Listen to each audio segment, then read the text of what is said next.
नुकताच डॉक्टर तांबे यांचा परिचय करून दिला त्यावेळी हे सांगण्यात आलं की 1992 पासून ते या क्षेत्रात कार्यरत आहेत. एवढं लक्षात आलं असेल की कृत्रिम बुद्धिमत्ता हा विषय तसा काही नवीन नाही, फक्त त्याला नाव आत्ता दिलं गेलं आहे आणि त्याचा बराच गाजावाजा होतोय आणि त्यामुळे अनेकांच्या मनात काही आशा निर्माण झालेल्या आहेत, त्याचबरोबर काही भीती निर्माण झालेली आहे आणि त्यामुळे या विषयाबद्दल काही गप्पा माराव्यात, त्यातून काही अधिक प्रबोधन व्हावं त्या उद्देशानं आज संध्याकाळी आपण इथे जमलेलो आहोत. आणि माझ्याबरोबर गप्पा मारण्यासाठी डॉक्टर माधवी ठाकूर देसाई, प्राध्यापक मकरंद भोसले आणि डॉक्टर संजीव तांबे आहेत. तर सुरुवात सर्वांना छळणाऱ्या एका महत्त्वाच्या प्रश्नापासून की कृत्रिम बुद्धिमत्ता म्हणजे नेमकं काय.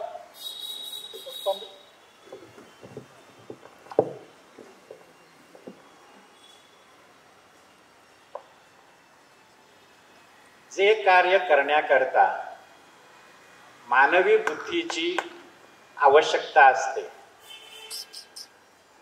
असं सॉफ्टवेअर आणि हार्डवेअर निर्माण करण्याचं विज्ञान आणि तंत्रज्ञान म्हणजे कृत्रिम बुद्धिमत्ता. म्हणजे तो कृत्रिम मेंदू नाही, यंत्राने मानवासारखा विचार करणं म्हणजे कृत्रिम बुद्धिमत्ता. अत्यंत सोपी व्याख्या.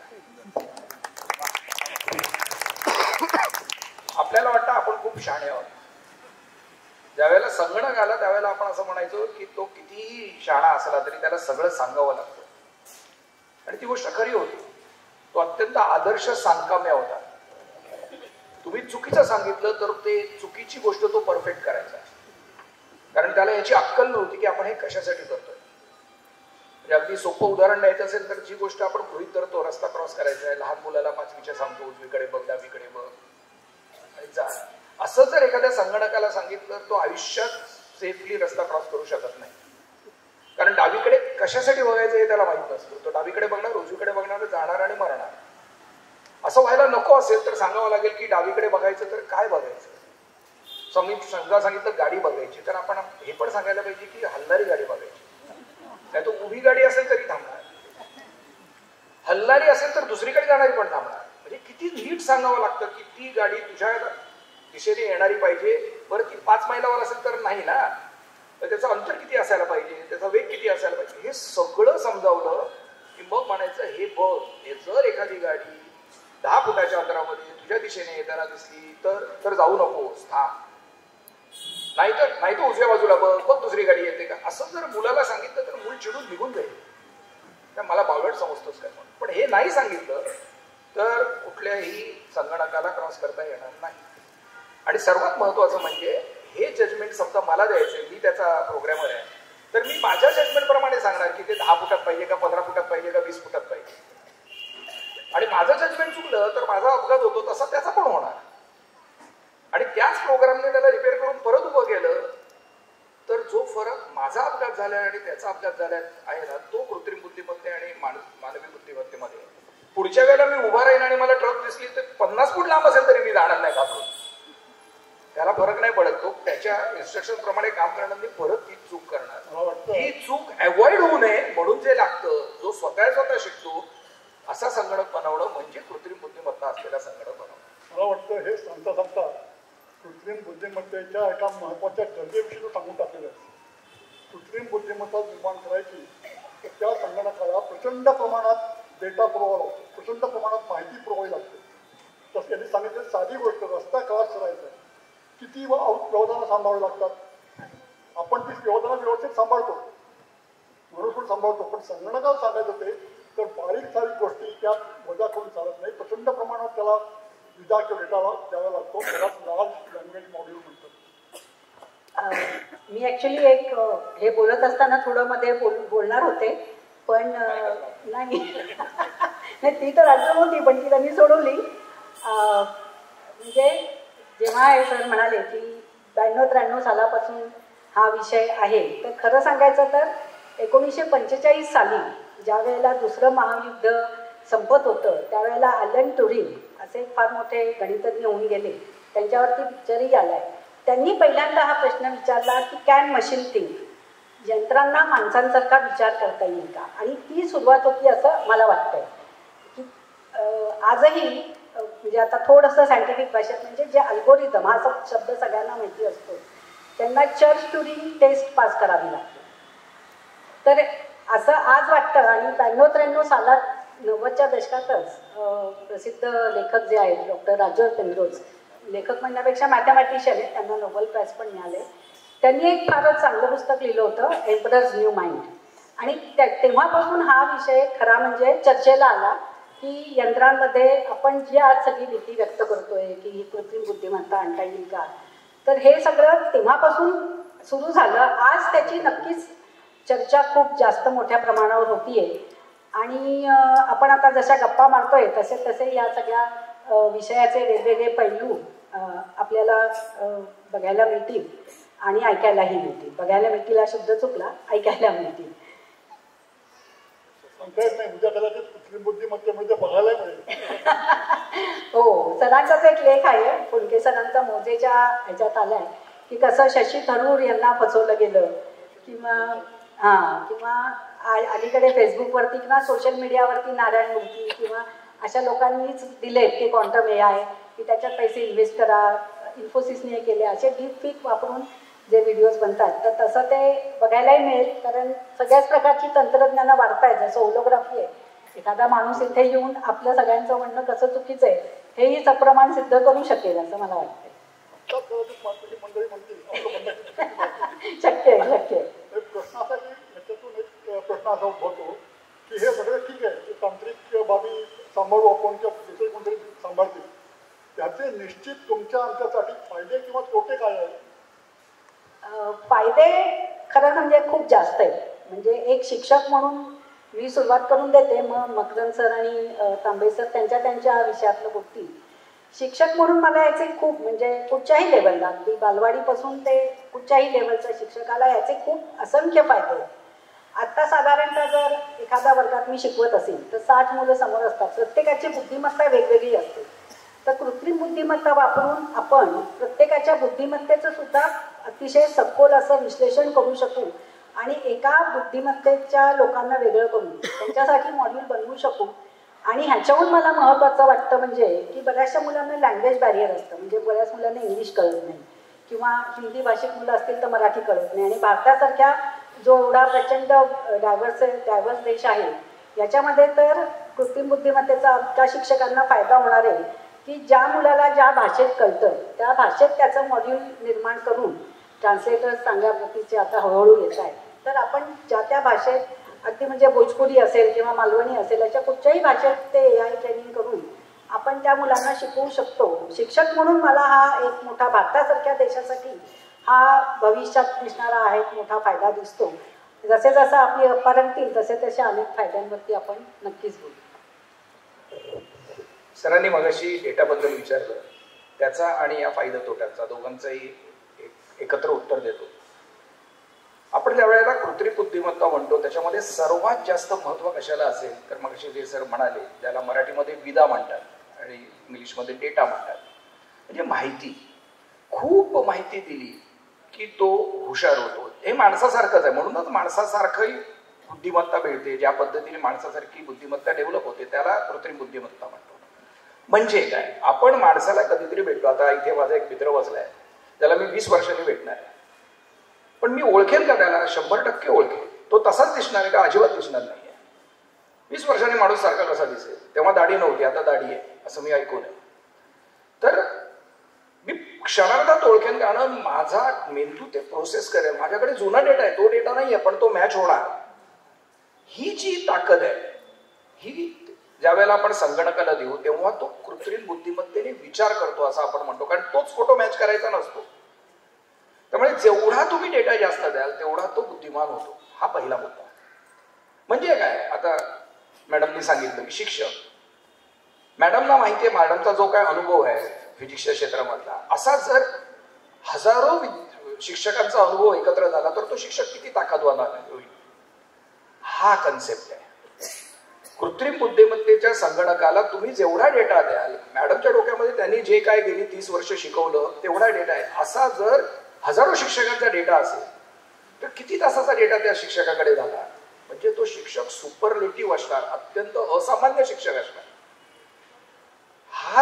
अनुभवाचा भाग आहे आणि त्याप्रमाणे तो जो शिकवेल आणि मॅडमने म्हटल्याप्रमाणे तो आम्ही ज्या वेळेला विद्यार्थ्यांना शिकवतो सगळ्यांची बौद्धिक लेवल काही सेम नसते, त्यातली कुठली तरी एव्हरेज बसून शिकवावं लागतं. जो हुशार आहे तो कंटाळतो, जो तसा कमी असतो तो म्हणतो मला काहीच कळत नाही. तर प्रत्येक व्यक्तीची लेवल समजून तो इंडिव्हिज्युअली शिकवू शकेल हा फायदा झाला. आता तोट्याकडे येतो आणि तांबे सरांकडे देतो. आपण शिक्षक एक चांगलं उदाहरण घेतलं.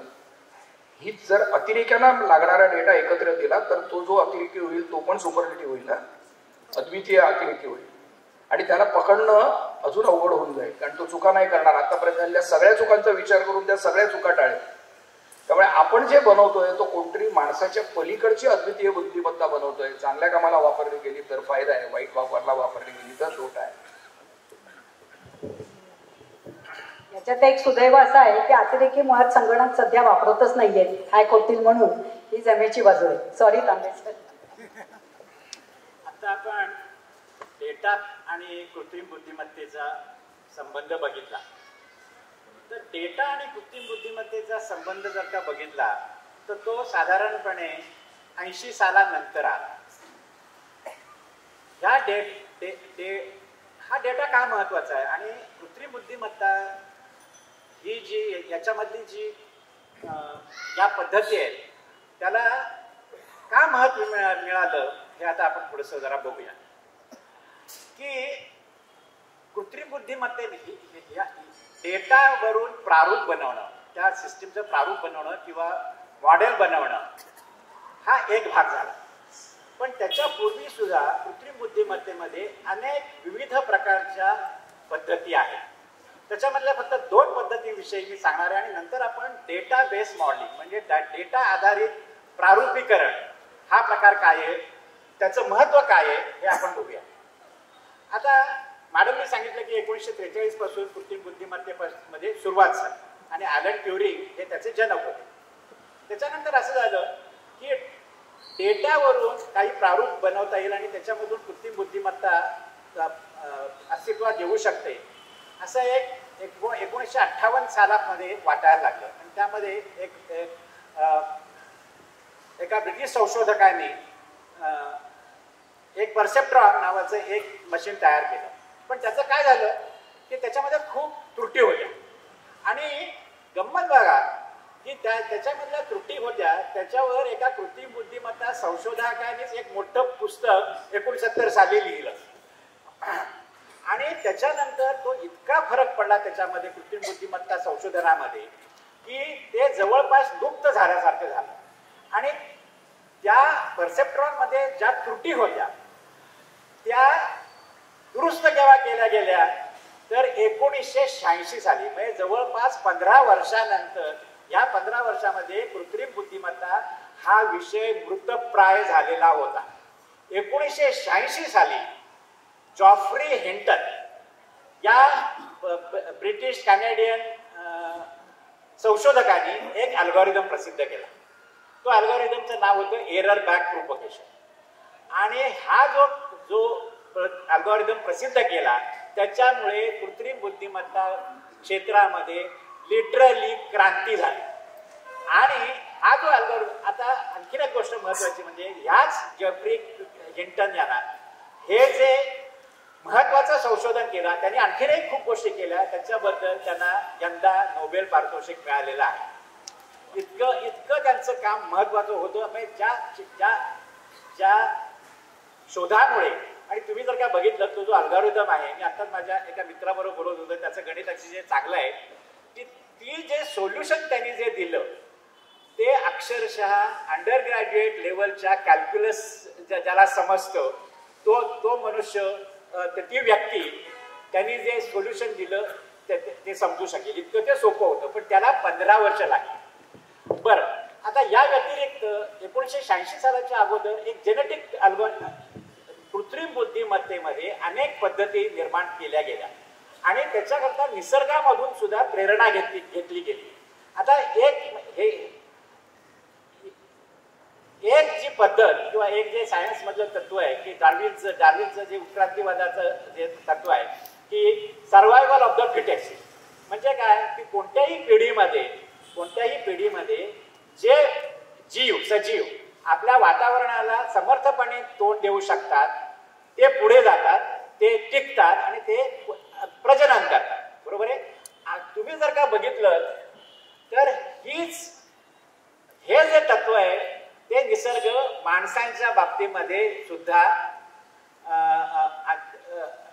अनुकरण त्याचं केलं जातं. म्हणून आपण म्हणतो की या पिढीपेक्षा पुढची पिढी ही स्मार्ट आहे. बरोबर आहे. आता ह्या तत्वाचा वापर करून कृत्रिम बुद्धिमत्तेमध्ये कुठल्याही प्रोसेसचं, कुठल्याही पद्धतीचं, औद्योगिक प्रोसेसचं इष्टतमीकरण म्हणजे ऑप्टिमायझेशन करणं शक्य आहे. बरोबर आहे. ऑप्टिमायझेशन म्हणजे काय? एक अगदी साधं तुम्हाला उदाहरण सांगतो की एखाद्या कारखान्यामध्ये 5 यंत्र आहेत, त्यांची कॅपॅसिटी निरनिराळी आहे. बरोबर आहे. आणि त्या कारखान्याला एक मोठी ऑर्डर एक वस्तू बनवण्याची आलेली आहे. तर कुठल्या यंत्रावर केव्हा आणि किती वेळ उत्पादन घ्यायचं हे ठरवण्याचं जो निर्णय आहे तो आपल्याला ऑप्टिमायझेशन पद्धतीनं घेता येतो. ओके. आणि ही सुद्धा आर्टिफिशियल इंटेलिजन्स मध्येच येतं. अशा अनेक पद्धती आहेत की ज्यांचा तसं म्हटलं तर डेटाचा संबंध नाही. आता फक्त 1 मिनिटामध्ये मी तुम्हाला डेटा का महत्वाचा आहे आणि आणि कृत्रिम बुद्धिमत्तेमध्ये डेटावर आधारित पद्धती का निर्माण झाल्या. आता आपण असं बघू की आपल्या दैनंदिन जीवनामध्ये किंवा औद्योगिक प्रोसेस किंवा औद्योगिक क्षेत्रामध्ये किंवा सेवा क्षेत्रामध्ये प्रचंड प्रमाणामध्ये डेटा निर्माण होत असतो. बरोबर आहे. परंतु ह्या डेटामध्ये काही गोष्टी हिडन असतात, ह्या आपल्या लपलेल्या असतात, ज्या आपल्याला कळत नाहीत, आपल्याला पटदिशी लक्षात येत नाही. तर ह्या गोष्टीमधले त्याच्यामधले ज्या दडलेल्या गोष्टी आहेत त्याचं आकलन करणं, त्या बाहेर काढणं, ह्याच्याकरता पूर्वी पद्धती उपलब्ध नव्हत्या.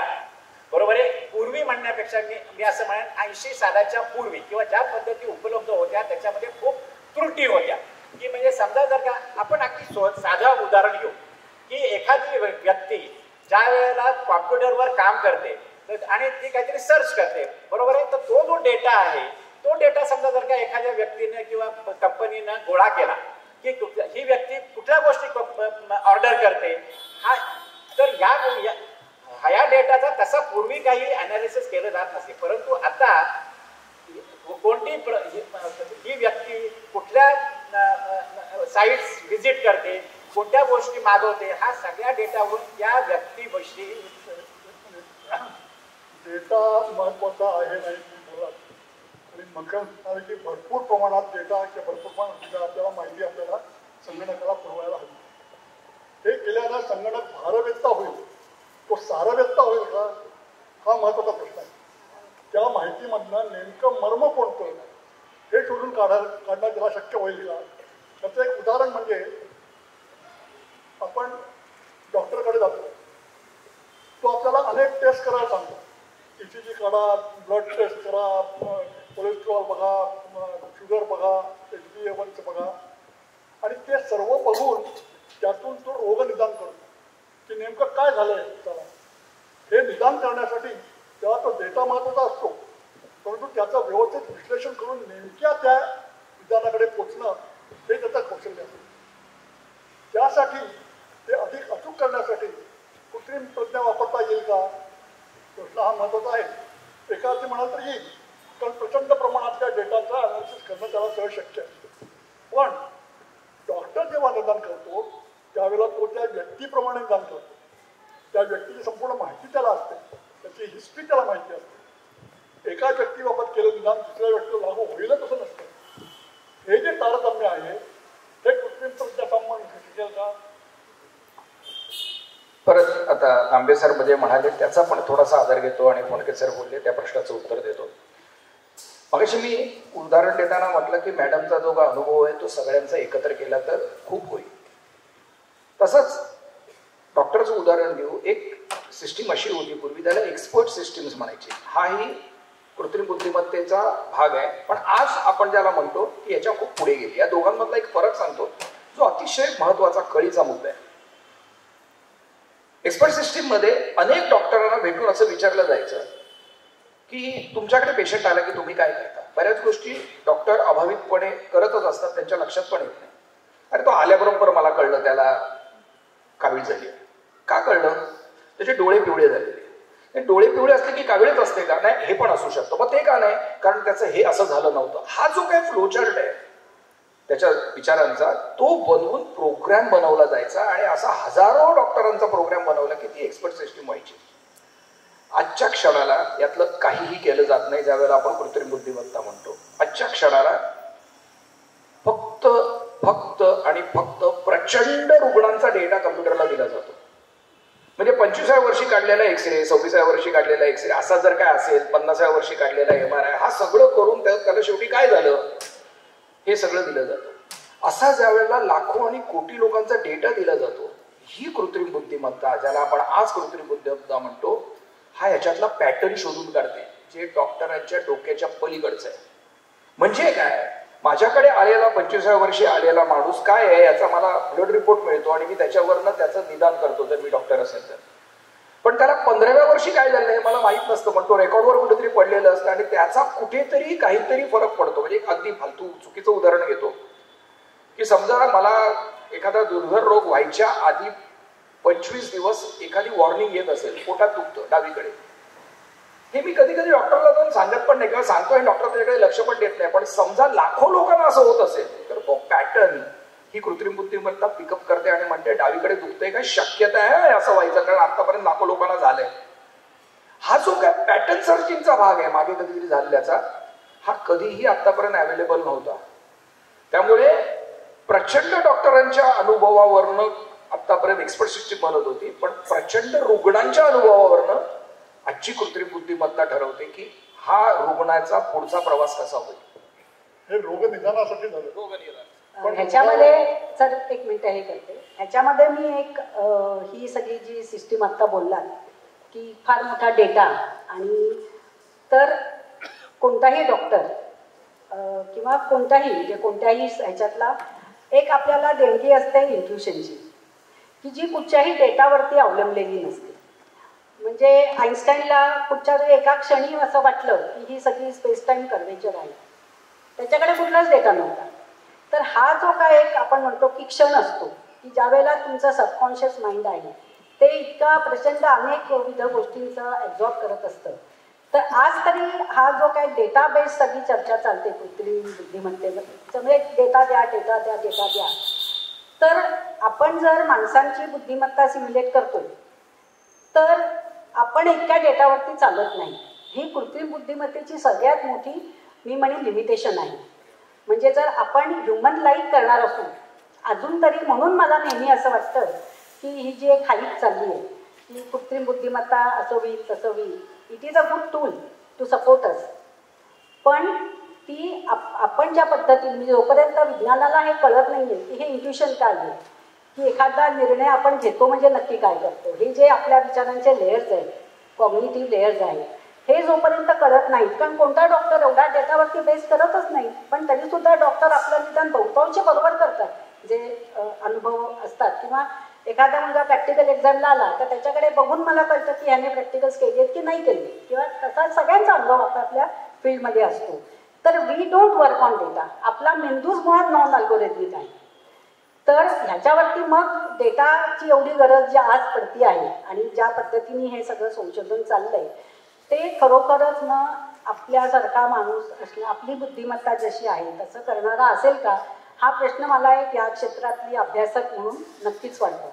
आपली बुद्धिमत्ता काय याकडे नंतर येतो, पण तुम्ही जे आता म्हणालात की नवनिर्मिती करणं थोडंफार शक्य होईल, सलमान रश्दीनं हेच म्हटलेलं.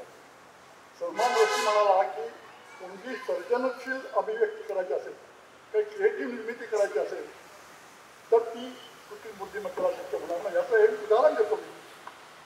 समजा तुम्हाला चित्र काढायचं आहे, व्हॅन गॉग सारखं चित्र काढायचं, त्याचं अनेक प्रसिद्ध चित्र आहेत, क्रोल इन द व्हीटफील्ड हे फार फक्त किंवा सनफ्लॉवर्स.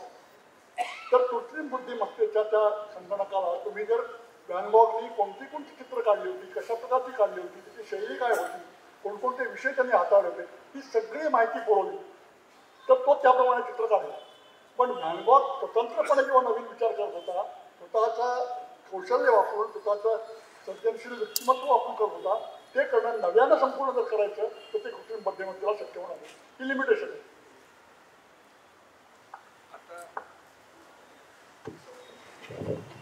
आता सरांनी सांगितलं सलमान रश्दीचं उदाहरण. सलमान रश्दीने असं म्हटलं की मी ChatGPTला सांगितलं 200 शब्दामध्ये सलमान रश्दी लिहिल तसं लिहून दाखव, आणि त्यांनी जे लिहिलं ते बकवास होतं. इकडनं त्याच्या वाक्याची सुरुवात आहे की त्याला सर्जनशीलता करता येईल का नाही. आणि सरांनी सांगितलं खूप डेटा दिला की त्याला ती स्टाईल कळते. म्हणजे आता तुम्ही एक गंमत म्हणून प्रत्येकाच्या फोनवरती मेटा आणि ChatGPT आहे. मेटा तर आहेच, व्हॉट्सअप आला की तो दहेजमध्ये येतो. तर त्याला जर असं विचारलं ना की कृत्रिम बुद्धिमत्तेवरती एक अशी कविता कर जी गदी माडगुळकरांनी केली असते, वाटेल ते लिहितो. म्हणजे असं कळतं, असं वाटतं की असं लिहितील काय गदी, मग वाटेल ते लिहिशील. त्याचा अर्थ एवढा आहे की त्याच्याकडे गदिमांचा डेटा नाहीये, बस पुरेसा डेटा नाहीये. पुरेसा डेटा मिळाला तर अप्रतिम लिहिलंच, एवढंच फक्त राहिलंय. तेच सांगतोय सर्जनशीलतेमध्ये आता असंही शक्य आहे की या विषयावर कादंबरी लिही असं म्हटलं की लिही, पण सर जसं म्हणाले ही अशीच त्या कादंबरीकाराने लिहिली असती का, या दरला आपल्याकडे उत्तर नाही. त्याच्यामध्ये अशीच लिहिली असती, कारण आतापर्यंतचा अनुभव हा असा सांगतो, असं ती कृत्रिम बुद्धिमत्ता म्हणते. आणि सर्वात महत्वाचं ती क्षणोक्षणी शिकते, हे फार लक्षात ठेवा महत्वाचं. पूर्वी तुम्हाला आठवत असेल बरेच जण तुम्ही बोलून मराठीमध्ये टाईप करायला किती जण करतात तुमच्यापैकी. हे पूर्वी मी ज्या वेळेला बोलून करायचं ना वाटेल ते छापायचं, आता चुकतच नाही. चुकत नाही म्हणजे कधी कधी तो टाईप करतो आणि परत जातो आणि बदलतो शब्द, कारण त्याला कॉन्टेक्स्ट मधनं कळतं, संदर्भावरनं कळतं की यार हा शब्द चुकला वाटतं, कारण तो शिकतोय. तर पुरेसा डेटा दिला आणि देत राहिलो ना तर तो शिकत राहतो. माणूस जसा शिकतो तसा आपल्यापेक्षा फास्ट शिकतो आणि हळूहळू शिकून तो त्याच्यामध्ये एक्सपर्ट होत राहतो. मी जरा ह्याच्यात म्हणजे जे मला सांगायचं होतं ते मला काहीतरी सांगायचंय खरं तर, ते मला योग्य शब्दांमध्ये माझ्या भाषेवरती सामर्थ्य नसल्या म्हणजे प्रभुत्व नसल्यामुळे जमत नाहीये. आणि आज जे सगळी कृत्रिम बुद्धिमत्ता आपण ट्रेन करतोय ती जसं नॅशनल लँग्वेज प्रोसेसिंग आपल्याला जे शब्द माहिती आहे त्याच्यातनं करतो, पण आपल्या मनामध्ये अशा अनेक विचार असतात की जे आपल्याला नाही सांगता येत, बऱ्याचदा योग्य ते शब्दामध्ये मांडता येत नाही. आणि मग त्यावेळेला काय होतं की एखादा निर्णय माझ्या मनाचे विचार अव्यक्तपणे चालू असतात त्याच्यावरती बेस तुम्ही घेते. पण कृत्रिम बुद्धिमत्तेमध्ये हे असणार नाही. नो डाऊट की सर्जनशील एखाद्या वेळेस असेलही पुढे उद्या, पण हे सगळं कधी आहे की ज्या भाषेतनं मी बोलतेय त्या भाषा, जगातल्या सगळ्या भाषा, सगळा डेटा एकत्र करून लाखो करोडो लोकांच्या, मिलियन बिलियन्स लोकांचे सगळे शब्द आपण दिले तरी त्याच्यावरती उरलेली जी आपल्या सटल भावना असतात त्याच्यावरती बेस जी आपली निर्णयशक्ती असते ती कृत्रिम बुद्धिमत्तेमध्ये डेटाच्या थ्रू, कारण आज तरी दुसरा मार्गच नाही आपल्याकडे, म्हणजे आपल्याला डेटाच द्यायला लागणार आहे आणि तोच ट्रेन करायला लागणार आहे. तर हे आपल्याला जमेल का, म्हणजे कविता करेल ChatGPTमुळे सगळ्यांना कळलंय. तर आता हे आपण लिमिटेशनबद्दल अचानकपणे आलो, पण हीच त्याची स्ट्रेंथ पण आहे हे असं मला वाटतंय की कृत्रिम बुद्धिमत्तेची स्ट्रेंथ ही आहे की समजा एखाद्या TV चॅनेलला सिरियल द्यायच्या आहेत आणि वेळ नाही आहे तर त्यांचे जे काही ठराविक सिरीजचे जे असतात तसे त्यांना पटापट लिहून मिळतील आणि हजारो लाख जेवढ्या भाषा आहेत तेवढ्यात ते ट्रान्सलेट करून मिळणार आहेत. तर हा फायदाही आहे त्याचा. आणि त्या सिरियल जर पाहिल्या मला वाटतं त्या कृत्रिम बुद्धिमत्तेने हो सरांना बोलता बोलता मी थांबवला आहे, व्हेरी सॉरी. कृत्रिम बुद्धिमत्ता काय करू शकते याच्याबद्दल जरा माझं वेगळं मत आहे. आपण ज्या वेळेला अशी न्यूरल नेटवर्क किंवा अशी पद्धत उपलब्ध आहे सध्या की त्याला जनरेटिव्ह ॲडव्हर्सरियल नेटवर्क असं म्हटलं तर जाऊ द्या, आपण मराठीतून त्याचं भाषांतर केले ते जनक प्रतिकूल नेटवर्क. म्हणजे असं आपण धरून चालू की एक भामटा आहे जो बनावट नोटा तयार करतो आणि एक पोलीस आहे तो त्याच्या पाठीमागे, बरोबर आहे की हा बनावट नोटा ह्याला जो ज्यावेळेला तयार करतो त्यावेळेला त्याला प्रतिबंध करायचा असं त्याचं काय हे आहे. तर काय होतं की हा भामटा जो आहे तो बनावट नोटा, बनावट आणि अस्सल हे माहिती असते. असं खूप वेळा होतं आणि एक क्षण असा होतो येतो की ह्याची बनावट नोट ती हुबेहूब तो इतकी काढतो की ते पोलीस ऑफिसर त्याला ती सर्टिफाय करतो की हे खरी आहे. आता हेच तंत्र वापरून कुठल्याही जगातल्या चित्रकाराचं पेंटिंग तयार करणं शक्य आहे. इतकंच नव्हे तर आणि हे मी स्वतः त्याचा अनुभव घेतलेला आहे. DALL-E नावाचं ओपन AIचं प्रतिमा निर्माण करण्याचं एक ॲप आहे. प्रतिमा निर्माण करण्याचं एक ॲप आहे. ते जर का आणि ते फ्री ऑफ चार्ज आहे वापरायला. तुम्ही सुद्धा करू. मी जर का त्या ॲपला सांगितलं की असं आपण धरून चालू की व्हॅन गॉग आणि पिकासो किंवा व्हॅन गॉग आणि रवी वर्मा ह्या दोघांची शैली एकत्र करून मला एखादा घोडेस्वार दौड करतोय अशा प्रकारचं मला जर का चित्र काढून दे तर तसं चित्र DALL-E काढून देतं. आणि इतकंच नव्हे तर त्या चित्रामध्ये तुम्हाला व्हॅन गॉग आणि राजा रवी वर्मा किंवा पिकासो ह्यांच्या शैलीची झलक दिसते. आणि असं हे इतकं पॉवरफुल टेक्निक आहे. म्हणूनच हे डीप फेक म्हणजे कुठल्याही माणसाचं काहीही तो करताना किंवा चित्र सध्या काढता येतं आणि त्याच्यामुळे फार मोठा प्रॉब्लेम निर्माण झालेला आहे. कारण काय त्या एखाद्या व्यक्तीची बदनामी करण्याकरता हे तंत्र वापरलं जातं किंवा वापरलं जाऊ शकतं. दुसरी गोष्ट म्हणजे नुसती स्थिर प्रतिमा नाही तर आता व्हिडिओ सुद्धा आपण टेक्स्टमध्ये आपण सांगायचं की मला अमुक अमुक प्रकारचं व्हिडिओ तयार करून पाहिजे. बरोबर आहे की मला असं आपण धरून चालू की मला शिवाजी महाराज कसे दौड करत असतील घोड्यावर बसून त्यांच्या ह्याच्यासारखा एक मला व्हिडिओ काढून पाहिजे तो तुम्हाला तयार करून मिळतो. आता हे प्राथमिक स्वरूपात आहे परंतु काही वर्षामध्ये 3 तासाचा सिनेमा ह्या तंत्राने बनवणं शक्य आहे.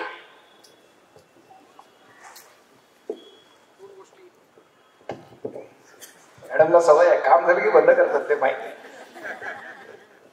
तर मला पण सवय लावली पाहिजे. थोडं 2च मिनिटं घेतो तुमची सर म्हणाले त्याच्यामध्ये थोडंसं ऍडिशन करतो. मग अशी मी एक उदाहरण देतो तो रस्ता क्रॉस करायचा. त्यावेळेला प्रोग्रॅमरचा जो स्किल होता की step by step solution of a program देणं, प्रत्येक गोष्टीत काय करायचं हे सांगणं, हे आता करावं लागत नाही. कारण कुठल्याही कृत्रिम ChatGPTला जरी सांगितलं हा प्रोग्राम लिहून देतो. मग उद्या कसल्या स्किलची गरज आहे तर सर जे म्हणाले ते खूप महत्वाचं आहे. तुम्ही ज्या वेळेला DALL-Eला किंवा ChatGPTला सांगता ते काय सांगता त्याप्रमाणे तो ते चित्र बनवणार आहे.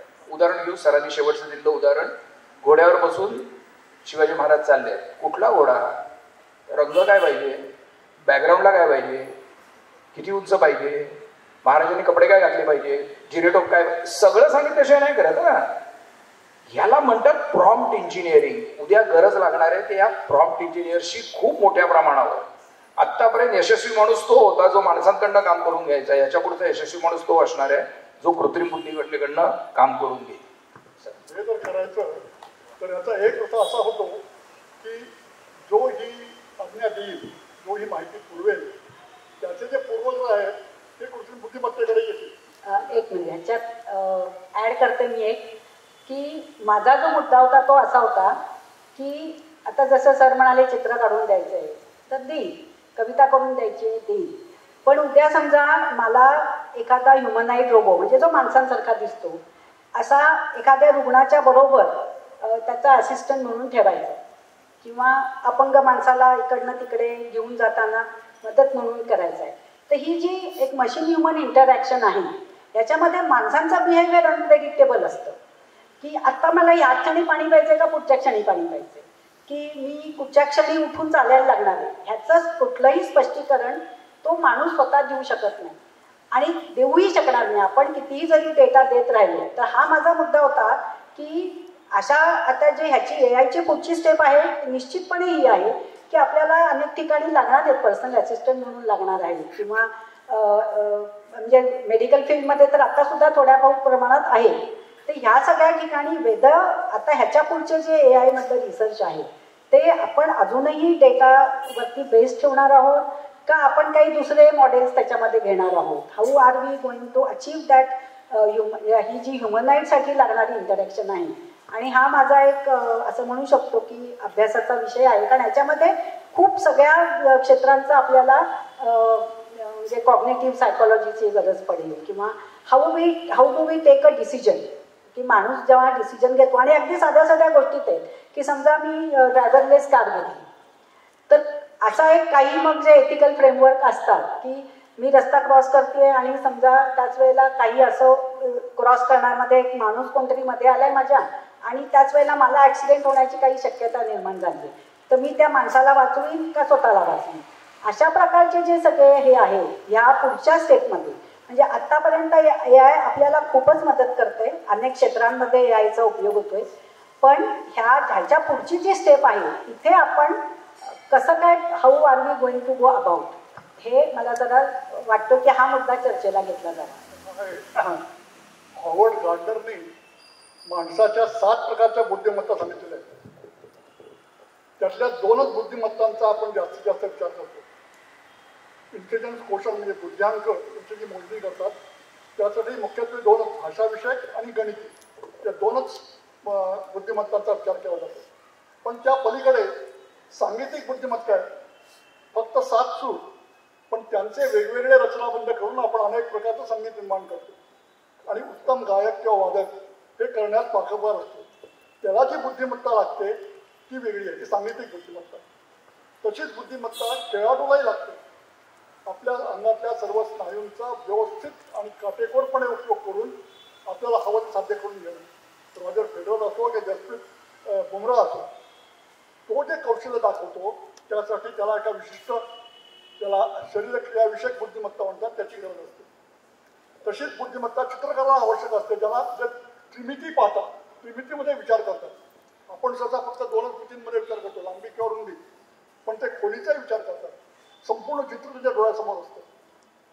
चांगला मूर्तिकार जो असतो, आपल्याला साधा समोर दगड दिसतो, त्या मूर्तिकाराला त्या दगडात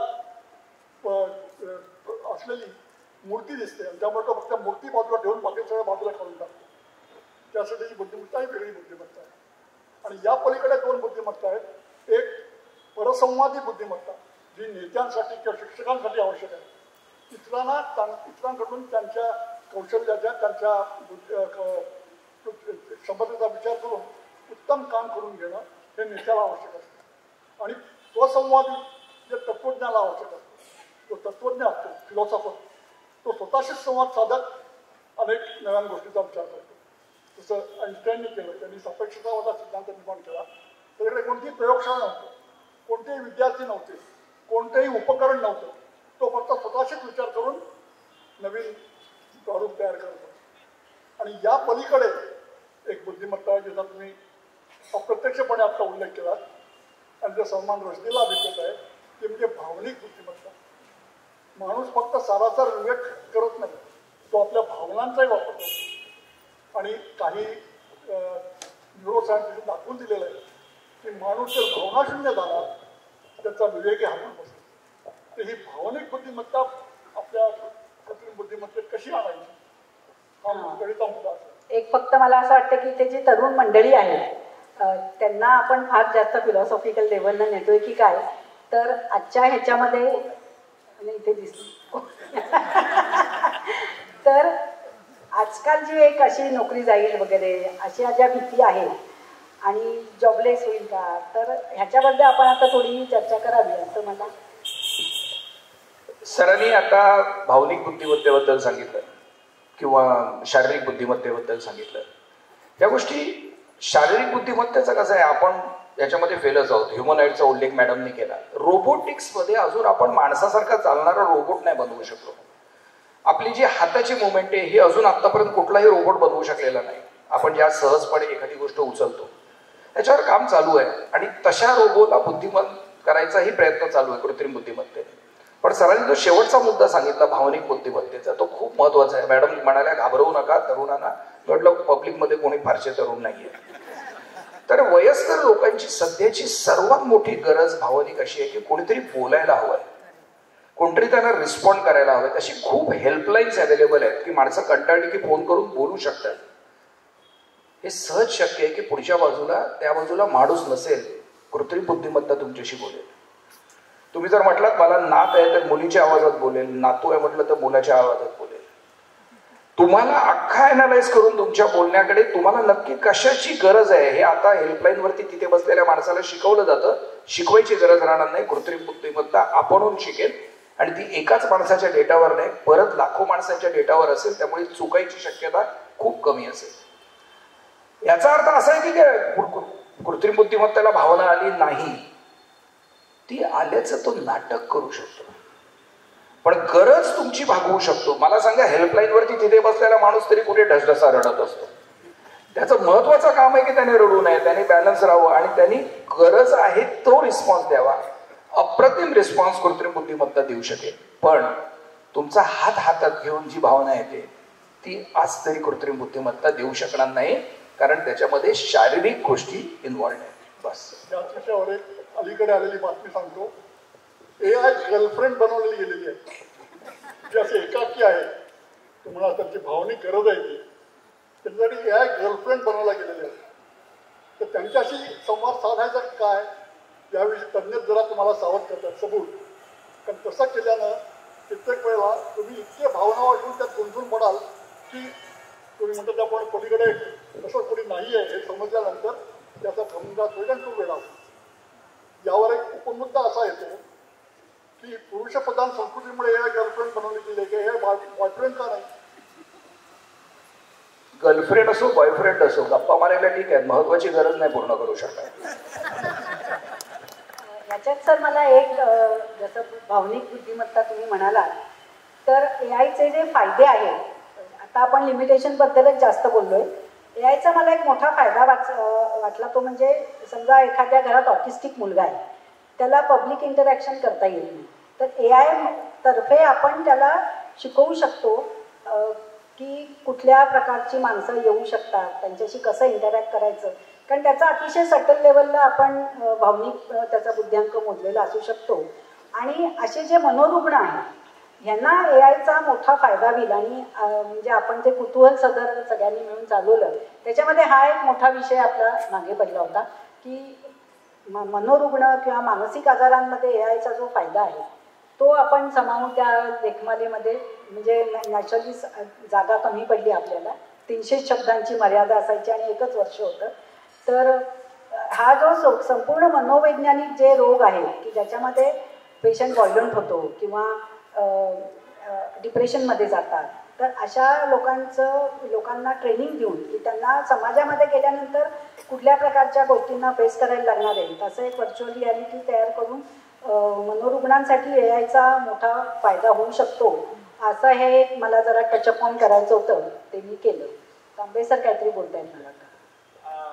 AI सध्या फोडके सरांनी आता सांगितलं की किती प्रकारच्या बुद्धिमत्ता आहेत. आता आपण असं बघूया की SAT नावाची जी परीक्षा आहे किंवा GRE नावाची परीक्षा आहे, त्या जर का परीक्षा कृत्रिम बुद्धिमत्ता प्रणालीनं समजा जर का द्यायला लावल्या तर त्यांचे रिझल्ट काय आलेले आहेत. तर जो लँग्वेज संबंधीची जी टेस्ट आहे त्याच्यामध्ये या ChatGPT सारख्या लार्ज लँग्वेज मॉडेल्स किंवा विशाल भाषा प्रारूपाने जवळजवळ 100 पैकी 100% मार्क मिळवलेले आहेत. त्याच्यानंतर क्वांटिटेटिव्ह म्हणजे अंकगणिताचा किंवा कॅल्क्युलेशनचा जो संबंध आहे, जिथे संबंध आहे त्याच्यामध्ये साधारणपणे 80% मार्क मिळवलेले आहेत. आणि जिथे अनालिटिकल परीक्षा आहे की जिथे तर्कशास्त्र किंवा विचार करणं याची गरज असते, त्याच्यामध्ये मात्र या प्रणालीने, कृत्रिम बुद्धिमत्ता प्रणालीने साधारणपणे 50 ते 60% मार्क मिळवलेले आहेत. ह्याचाच अर्थ असा आहे की परंतु आपण असं बघूया की कृत्रिम बुद्धिमत्ता किती वर्षापूर्वी प्रगत कृत्रिम बुद्धिमत्ता प्रत्यक्षात येऊन किती वर्ष झालेली आहे. तर मी असं म्हणेन की साधारणपणे 1985 सालानंतर, आणि ही जी विशाल भाषा प्रारूप ही तर आता गेल्या 2-2.5 वर्षापूर्वी अस्तित्वात आलेली गोष्ट आहे. म्हणजे ChatGPT सारख्या ज्या प्रणाली आहेत त्यांचं वय फक्त 2-2.5 वर्ष आहे. असं म्हटलं जातं की कृत्रिम बुद्धिमत्तेचं समजा जर का ह्या अमिबा सारख्या प्रणाली आहेत, म्हणजे आपल्याला खूप मोठी मजल गाठायची आहे. तुम्ही 2005 सालचा मोबाईल बघा आणि 2025 सालचा मोबाईल बघा, केवढा प्रचंड फरक आहे. त्यामुळे आणि आणखीन एक सांगायचं म्हणजे आता आपण ज्या ज्या स्टेजमध्ये आहोत त्याच्या 2 स्टेजेस पुढच्या आहेत. एक म्हणजे आर्टिफिशियल जनरल इंटेलिजन्स, म्हणजे आर्टिफिशियल म्हणजे कृत्रिम सर्वसमावेशक बुद्धिमत्ता, म्हणजे माणसाकडे ज्या प्रकारची बुद्धिमत्ता आहे त्या सर्व बुद्धिमत्ता असणाऱ्या प्रणाली निर्माण करणं हे आत्ताचं उद्दिष्ट आहे. आणि काही प्रमाणामध्ये ते प्रत्यक्षात आलेलं आहे. आता ह्याच्या पुढची जी आणि हे असं समजलं जातं की कृत्रिम सर्वसमावेशक बुद्धिमत्ता प्रत्यक्षात यायला काही वर्षांचाच अवधी आहे. त्याच्या पुढची स्टेप म्हणजे अशी आहे की आर्टिफिशियल सुपर इंटेलिजन्स, म्हणजे कृत्रिम अलौकिक बुद्धिमत्ता, म्हणजे जी माणसापेक्षाही बुद्धिमान असलेल्या प्रणाली निर्माण करणं. असं समजलं जातं की अशा प्रणाली साधारणपणे 2035 नंतर अस्तित्वात येऊ शकतील असं म्हटलं जातं. आता ह्या ज्या आपण म्हणतो की भावनिक गरजा आहेत, असं आपण बघू. जे मॅडमने सांगितलं ते बरोबर आहे की काउन्सिलर तुम्हाला एआयच्या दृष्टीनं काउन्सिलिंग करणारी प्रणाली मनोरुग्णांकरता किंवा सामान्य माणसाकरता सुद्धा निर्माण करता येणं शक्य आहे. परंतु एक समोरची व्यक्ती, जी व्यक्ती असते, काउन्सिलर व्यक्ती असते, समजा जर का समोरचा मनुष्य संतापला किंवा तो भावना विवश झाला तर हा मनुष्य त्याच्या खांद्यावर हात ठेवून त्याला शांत करू शकतो. हे तरी करणं आणि समजा तरी असा रोबोट निर्माण करणं शक्य आहे. बरोबर आहे. सध्या साहेबांनी सांगितलं त्याप्रमाणे एखादी वस्तू उचलणं हे अजूनही कष्टप्रद आहे रोबोटला, कारण काचेची जर का वस्तू असेल तर तिला जोर लावून चालत नाही. बरोबर आहे. हे संवेदना जी आहे त्या सेन्सरला लक्षात यायला पाहिजे की ही गोष्ट काचेसारखी तुटू शकते. तर हे जे सर्व भावनात्मक किंवा बुद्धिमत्तेचं जी आवश्यकता आहे ती अजून रोबोटकडे पूर्णांशाने आलेली नाही. परंतु ज्या प्रकारे संशोधन चालू आहे ह्या सर्व क्षमता काही वर्षांमध्ये रोबोट्सकडे निश्चितपणे येतील अशी आशा बाळगायला निश्चितपणे जागा आहे. थँक्यू. नाही सर, रोबोटलाही येणारच आहे, अशा कशाला बाळगायची, हे आपलं भविष्यच आहे. म्हणजे there is no doubt about it की ज्या पद्धतीने तंत्रज्ञान विकसित होत आहे, कुठल्याही दुसऱ्या तंत्रज्ञानाचा एवढा वेग नव्हता प्रगती करण्याचा. माझा मूलभूत प्रश्न असा आहे की आपण जेव्हा म्हणतो आर्टिफिशियल इंटेलिजन्स, तर आपल्याला मुळात बुद्धिमत्ता म्हणजे काय याची काय व्याख्या आहे आपल्याकडे? कारण हे जे काय सगळं कृत्रिम बुद्धिमत्ता आहे किंवा कुठलंही जे सायन्स आपण डेव्हलप केलं आहे ह्याला आपली पहिली रिक्विजिट असते की how you define the thing. जेव्हा आपल्याला बुद्धिमत्ता म्हणजे काय ह्याची डेफिनेशनच नाही आपल्याकडे, किंवा कॉन्शियसनेस म्हणजे काय ह्याची डेफिनेशनच नाही आहे. कारण कॉन्शियसनेसचा संबंध काही आपल्या मेंदूशी नाही आहे. कृत्रिम बुद्धिमत्तेची सुरुवात ही माणसाच्या मेंदूसारखं काम करणारी यंत्र अशी सुरू करणं लागते. तर मग ही जी ह्युमन कॉन्शियसनेस आहे, किंवा पुढे जाऊन मी तर थोडा आणखीन फिलॉसॉफिकल किंवा सायकोलॉजिकल असं म्हणेन की पूर्ण मानवजातीचे एक कलेक्टिव्ह अनकॉन्शियस आहे, जे रॉबर्ट ह्यूमची कल्पना होती. तर हे सगळं जे रोबोटिक्स आपल्याला अगदी माणसांसारखा चालणारा माणूस आणि रोबोमध्ये फरक नाही, पण तो सुपर इंटेलिजन्स, म्हणजे मला तर असा शब्द वाटतो की जो इंटेलिजन्स शब्द आला तो आला, क्लेवरनेस हा शब्द वापरायला हवा होता की काय. कारण आपल्याला मुळात बुद्धिमत्ता म्हणजे काय ह्याचीच व्याख्या नाही आहे आपल्याकडे. तुम्ही फार महत्त्वाचा मुद्दा मांडला की कृत्रिम बुद्धिमत्तेकडे हुशारी येईल, पण शहाणी येईल का, शहाणपणा येईल का, हा मग कळीचा मुद्दा आहे. हुशारी आणि शहाणपणाच्यामध्ये फार मोठा फरक आहे. He may have the knowledge not the wisdom. पण मला वाटतं आपण जरा थोडे तंत्रज्ञानाकडे बोलतो, पण त्याच्या उपयोगाकडे जास्त बोलूया. बरोबर आहे. इतर कोणते क्षेत्र आहेत की ज्याच्यामध्ये याचा वापर आज होतोय किंवा उद्या परवा होण्याची शक्यता आहे? तिकडे जायच्या आधी मी एकच तांबे सरांनी सांगितलं ती गोष्ट थोडीशी स्पष्ट करू इच्छितो. त्यांनी सर्वसमावेशक बुद्धिमत्ता म्हटलं, त्याचा थोडं मी अजून एक्सप्लेनेशन देतो. आपण करत असलेली प्रत्येक गोष्ट उत्तम करणारी कृत्रिम बुद्धिमत्ता आज जवळजवळ अस्तित्वात आहे. पण जी बुद्धिमत्ता आपल्यापेक्षा चांगला चेस खेळू शकते ती गाडी नाही चालवू शकत, आणि जी गाडी चालवू शकते ती कविता करू नाही शकत, जी कविता करू शकते ती भाषेमध्ये बोलू नाही शकत वेगळ्या. अशी प्रत्येकाचं एक स्पेशलायझेशन झालंय. आपण माणूस म्हणून अनेक गोष्टी, एकच माणूस अनेक गोष्टी करू शकतो. तशी अजून कृत्रिम बुद्धिमत्ता अस्तित्वात नाही. ती ज्या वेळेला येईल त्यावेळेला आता सरांनी सांगितलं त्याला आपण सर्वसमावेशक बुद्धिमत्ता म्हणू. म्हणजे माणसाची जी अष्टपैलू नाही, शतपैलू, 1000 पैलू आहेत माणसाचे, त्या प्रत्येक पैलूमध्ये ती माणसापेक्षा सरस आहे. आणि तुमच्या लक्षात येईल जरा विचार केल्यावर, ज्या वेळेला सर्वसमावेशक बुद्धिमत्ता येईल ती अलौकिकच असेल. कारण कुठल्याही माणसापेक्षा ती मोठीच असणार आहे आणि जगावर राज्य करणाऱ्यांपेक्षा पण मोठी असणार आहे. आणि ह्याच्यात एक आणखीन धोका आहे की अशी कृत्रिम बुद्धिमत्ता ज्यावेळेला या अर्थाची कृत्रिम बुद्धिमत्ता येईल त्यावेळेला डिक्टेटरशिपमध्ये फार मोठ्या प्रमाणावर एखाद वेळेस वाढ होऊ शकते. एखाद्या देशामध्ये डिक्टेटरशिप आहे आणि त्यांच्या राज्यकर्त्यांमध्येही अशी अलौकिक गोष्ट हातात त्यांच्या आली तर फक्त टेररिस्ट नाही तर राज्यकर्त्यांमध्ये पण हे येऊ शकतं.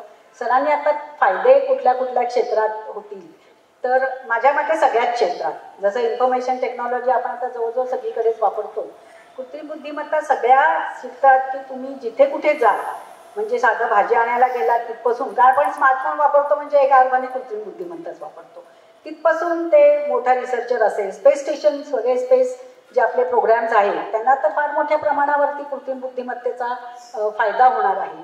किंवा ओशनोग्राफी आहे, प्राणीशास्त्र, जीवशास्त्र, सगळ्याच ह्याच्यामध्ये कृत्रिम बुद्धिमत्ता हळूहळू घुसलीच आहे. ती कधी कधी आपल्याला कळत नाही की आपण हे वापरतो म्हणजे कृत्रिम बुद्धिमत्ता वापरत असतो.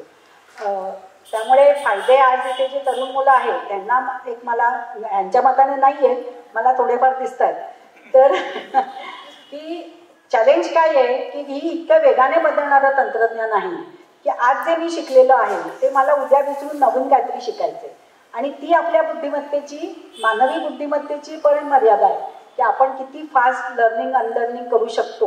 आणि हे आजच्या तरुण पिढीचं खरं आव्हान हे आहे. कारण त्यांनी जसं सर म्हणाले तसं की 2च वर्षात नॅशनल लँग्वेज प्रोसेसिंग इतकं फास्ट आलं की अजून 1-2 वर्षामध्ये ते आपली जागा घेऊ शकतं. तर मग त्यावेळेला मी काय केलं म्हणजे मला जॉब मिळेल, त्यावेळेला मी काय कुठल्या प्रकारचं ट्रेनिंग स्वतःला दिलं पाहिजे म्हणजे मी या सगळ्या स्पर्धेत टिकून राहीन, हे आजच्या तरुणांपुढे नक्कीच ह्याची भीती आहे. आणि ती माझ्या मते बऱ्याच अंशी बरोबर आहे की त्याच्यामध्ये काहीही असं हे नाही आहे की नोकऱ्या जाणारच आहे. नव्या प्रकारच्या नोकऱ्या कुठच्या येतील ह्याची कल्पना आपल्याला आत्ता सध्या नाही आहे, किंवा कुठल्या प्रकारच्या नोकऱ्या जाणार आहेत ह्याचीही कल्पना नाही आहे.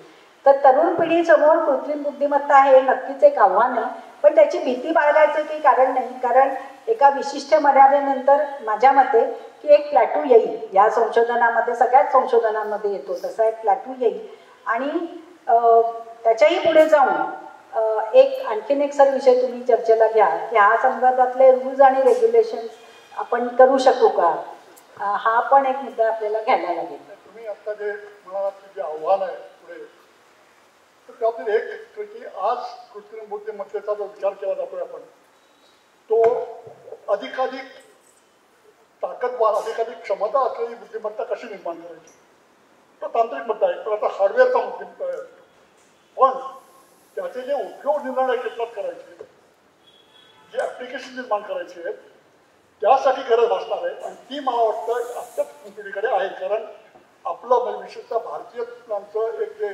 वैशिष्ट्य आहे, आज आपण इंटरनेट बेस्ड, इथले IT बेस्ड बिझनेस सोल्युशन्स, विज्ञान क्षेत्रांमध्ये सोल्युशन्स देणं, ITचा वापर करून हे करण्यात आपण माहीर आहोत. म्हणून आपल्या सॉफ्टवेअर इंजिनियर्सला फार मोठ्या प्रमाणात मागणी आहे. आपण मायक्रोसॉफ्टसारखी नवीन काही प्रणाली निर्माण करत नाही, नवीन ऑपरेटिंग प्रोसिजर निर्माण करत नाही, अँड्रॉइड करत नाही किंवा ॲपल करत नाही, परंतु त्यांचे ॲप्लिकेशन्स कसे करायचे या बाबतीत आपण अग्रेसर आहोत. त्यामुळे ते जे करायला आपण प्राधान्य दिलं ते जर करायचा आपल्याला तो आत्मविश्वास मिळाला तर मला वाटतं त्याची भीती बाळगण्याचं काही कारण नाही. पण त्याची भीती बाळगण्याचं कारण दुसरं जे आहे, मग अशी सांगितलं होतं की त्याचे जे विघातक उपयोग आहेत की एखाद्या माणसाची प्रतिमा तयार करून त्याच्यातर्फे काहीतरी भलतंच काम करून घेतं. त्याचा एक अलीकडे झालेला प्रसंग आहे. चेन्नई इथे मातृभूमी नावाचं एक वर्तमानपत्र प्रसिद्ध होतं तमिळ भाषेतलं. त्यांनी एक साहित्यिक मेळावा आयोजित केला होता त्या मेळाव्यात त्यांनी शशी थारूर यांना बोलवलं होतं साहित्यिक म्हणून. शशी थारूर उत्तम साहित्यिक आहेत, त्यांचं प्रसंगवदान जबरदस्त आहेत, हजरजबाबी आहेत, अनेक भाषांवर त्यांचं प्रभुत्व आहे, व्यासंग आहे. तर त्यांची मुलाखत घेण्यासाठी त्यांनी त्यांना बोलवलं होतं. शशी थारूर तयार झाले, आले, बसले तिथे. थोड्या वेळानं तो मुलाखतकार आला. गुड मॉर्निंग मिस्टर थारूर म्हणाला. थारूरांनी त्याच्याकडे पाहिलं आणि ते दचकले, पण त्याच्यासमोर शशी थारूरच पसंत बसला होता. शशी थारूरचं डिजिटल ट्विन करून म्हणजे कृत्रिम बुद्धिमत्ता वापरून त्यांचं एक आभासी व्यक्तिमत्व तयार करून त्यांना तिथे बसवलं होतं. पण त्याला त्या अशी अनेक माहिती दिलेली होती, त्यामुळे तो एका अर्थी खऱ्या शशी थारूरांच्या तोडीस तोड उतरला. त्यांच्या इतका सुद्धा हजरजबाबी होता, अनेक विषयांची त्याला माहिती होती. हे सगळं झाल्यानंतर समारोप करताना त्यांनी शशी थारूरांना एक प्रश्न केला, तुमच्या समोर प्रत्यक्ष शशी थारूरच तुमची मुलाखत घ्यायला येईल त्याचं तुम्हाला आश्चर्य नाही का वाटलं? तुम्हाला आश्चर्य वाटलं, पण मी अस्वस्थ झालो. कारण माझ्याच सरकारी स्टाफ व्यक्ती माझीच उलट तपासणी करतोय, हे कोणालाही अस्वस्थ करणार असेल. पण त्याही पलीकडे जाऊन मला असं वाटतं की आजचा जो कार्यक्रम झाला तो मनोरंजनात्मक पातळीवर राहिला, पण नेहमीच तसा राहील का? माझा हा डिजिटल ट्विन माझ्या तोंडी भलत्याच काहीतरी शब्द घालून माझी आणि समाजाची अडचण करेल का? हे खरं, ही खरी भीती. ती जर थांबवायची आपल्याला तर त्यावर काही प्रमाणात नियंत्रण घालणं आवश्यक आहे. जेफ्री हिंटनचा पण उल्लेख केला त्यांनी किंवा इलॉन मस्कने सुद्धा म्हटलेलं आहे की याच्यावर बंदी घालावी. पण बिल गेट्स म्हणतात की बंदी घालू नका, तुम्ही त्याचं नियमन करा. त्याच्यात एक असं हे आलंय की ज्याचे कॉन्सिक्वेन्सेस माहिती नाही आहेत अशा प्रकारचं तंत्रज्ञान म्हणजे जेव्हा आपण एखादा प्रोजेक्ट लिहितो तेव्हा त्याचे फ्युचरिस्टिक फायदे काय आहेत, बेनिफिट्स काय आहेत ते लिहितो. तसे आता AI मध्ये काही देशांमध्ये हळूहळू ते सुरुवात झालेली आहे की त्यांनी असं हे केलं की ह्याचे कॉन्सिक्वेन्सेस काय असू शकतात त्याची कल्पना द्या, मग असे तंत्रज्ञान तुम्ही ह्याच्यातलं रिसर्च पुढे करू शकता. हा एक मोठा बदल अलीकडच्या काळात होतो. नाही, इतर बाबतीतही कारण आता जेव्हा ॲटम बॉम्ब तयार केला गेला आणि ओपेनहायमरनं पाहिलं ते चाचणी घेतल्यानंतर ते पाहिल्यानंतर अनेक त्या मॅनहॅटन प्रोजेक्टमध्ये ज्यांनी भाग घेतला होता त्या अनेक संशोधकांनी त्यावेळेचे अध्यक्ष ट्रुमनला सांगितलं की याचा वापर करू नका, आपण पाहिजे तर जपानला डेमॉन्स्ट्रेशन देऊया. आणि त्याच्यावर बंदी घालण्याचा विचार केला. त्यातून पगवॉश कॉन्फरन्स झाली, म्हणजे संशोधकांनी स्वतःवरच आपणच बंदी घातली. तसंच ॲसिलोमा कॉन्फरन्सनी जेनेटिक इंजिनिअरिंगचं जेव्हा तंत्रज्ञान झालं तेव्हा अशी स्वतःहून बंदी घातली गेली. आणि म्हणूनच आता एक असा विचार चाललेला आहे की याच्यावर बंदी नाही पण याचं नियमन करायला पाहिजे. तसं गर्भलिंग चिकित्सेवर आपण बंदी घातलेली नाही आहे, पण त्याचं नियमन केलेलं आहे. त्याच्यामध्ये कायदे तयार केलेले आहेत, कोणी ते वापरायचं, कशासाठी वापरायचं याचे नियम आहे. तसंच काहीतरी नियम याच्यावर करायला पाहिजेत, म्हणजे त्याचे विधायक उपयोग होतील, विघातक उपयोग होणार नाही. कोणके सरांनी जे सांगितलं ते अतिशय आवश्यक आहे. आता आपण कृत्रिम बुद्धिमत्ता कशा प्रकारे गोष्टी करू शकते की ज्या बरोबर नाही आहेत. तर कृत्रिम बुद्धिमत्ता प्रणाली खोटं बोलू शकतात, कृत्रिम बुद्धिमत्ता प्रणाली पक्षपाती वर्तन करू शकतात, कृत्रिम बुद्धिमत्ता प्रणाली तुम्हाला फसवू शकतात, कृत्रिम बुद्धिमत्ता प्रणाली खोटे व्हिडिओ, खोटे फोटो तयार करू शकतात. कृत्रिम बुद्धिमत्ता प्रणाली म्हणजे ह्या ज्या सगळ्या गोष्टी आहेत. आता तुम्हाला एक घटना सांगतो जी खरी आहे. ChatGPT-4 हे ही जी प्रणाली आहे तिला एक उद्दिष्ट देण्यात आलं की हे अमुक काम तू करायचेस. तिला इंटरनेटचा ऍक्सेस वगैरे दिलेला होता. ती कुठल्याही प्रणाली कोणत्याही माणसाला फोन करून प्रश्न विचारू शकत होती. आता या प्रणालीनं काय केलं, ते जे काय काम करत असताना तिला एक ठिकाणी कॅप्चा आला. कॅप्चा म्हणजे तुम्हाला माहिती आहे, कॅप्चा म्हणजे काही अक्षरं असतात समोर दिलेली असतात आणि ती ओळखल्याशिवाय तुम्ही पुढे जाऊ शकत नाही, बरोबर आहे, त्याला म्हणतात कॅप्चा. आता कॅप्चा ओळखण्यामध्ये ChatGPT-4चं प्रावीण्य नव्हतं. त्यांनी काय केलं, त्या हा अमुक आणि ह्याचा फोटो काढून पाठवला की असा कॅप्चा आहे, हा मला तू सोडवून दे. त्या व्यक्तीला संशय आला की ही अशी मला पृच्छा का केली जाते, अशी विनंती मला का केली जाते. त्यावेळेला त्या व्यक्तीने विचारलं, पण हे तुम्ही मला का विचारताय, हा कॅप्चा सोडून द्या म्हणून. त्या प्रणालीने सांगितलं की मी अंध आहे. आलं का लक्षामध्ये? त्या प्रणाली म्हणजे किती. आणि ही प्रत्यक्ष हे तुम्ही जर का इंटरनेटवर गेला तर तुम्हाला याचा वृत्तांत आढळेल. दुसरे आणखीन खूप गोष्टी उलट केलेल्या आहेत ह्या प्रणालीने. एका ह्याच्यामध्ये तर त्या प्रणालीला अगदी अलीकडची गोष्ट आहे की त्या प्रणालीला काहीतरी धोका, आपल्या अस्तित्वाला धोका आहे असं काहीतरी त्याला वाटलं. त्या प्रणालीने दुसऱ्या कॉम्प्युटर सिस्टीमवर किंवा सर्व्हरवर आपला जो संपूर्ण कोड होता ना तो सेव्ह केला दुसऱ्या दुसऱ्या सर्व्हरवर. म्हणजे अशा गोष्टी सुद्धा करू शकतात. बेसिकली समजा जर का कृत्रिम सुपर इंटेलिजन्स ही गोष्ट समजा जर का अस्तित्वात आली ना तर तो दिवस मानवाच्या दृष्टीने मी तर म्हणेन की काळा दिवस असेल. कारण त्याच्यानंतर मानवाचं भविष्य काय असेल. कारण एक गोष्ट लक्षात आपण घेतली पाहिजे की कुठलीही बुद्धिमान गोष्ट आपल्यापेक्षा कमी बुद्धिमान माणसाला नीटपणे तिला ट्रीटमेंट देणार नाही, वागवणार नाही. आलं का लक्षामध्ये? त्यामुळे हा अतिशय मोठा धोका आहे. आणि आता आपण बघितलं, फोके सरांनी सांगितलं की अणु ऊर्जा किंवा अणुशक्ती जी आहे किंवा त्याच्यामुळे ॲटम बॉम्ब तयार झाला किंवा आपल्याकडे व्हायरस निर्माण करण्याच्या अतिशय घातक व्हायरस निर्माण करण्याची क्षमता आजही आहे आपल्याकडे.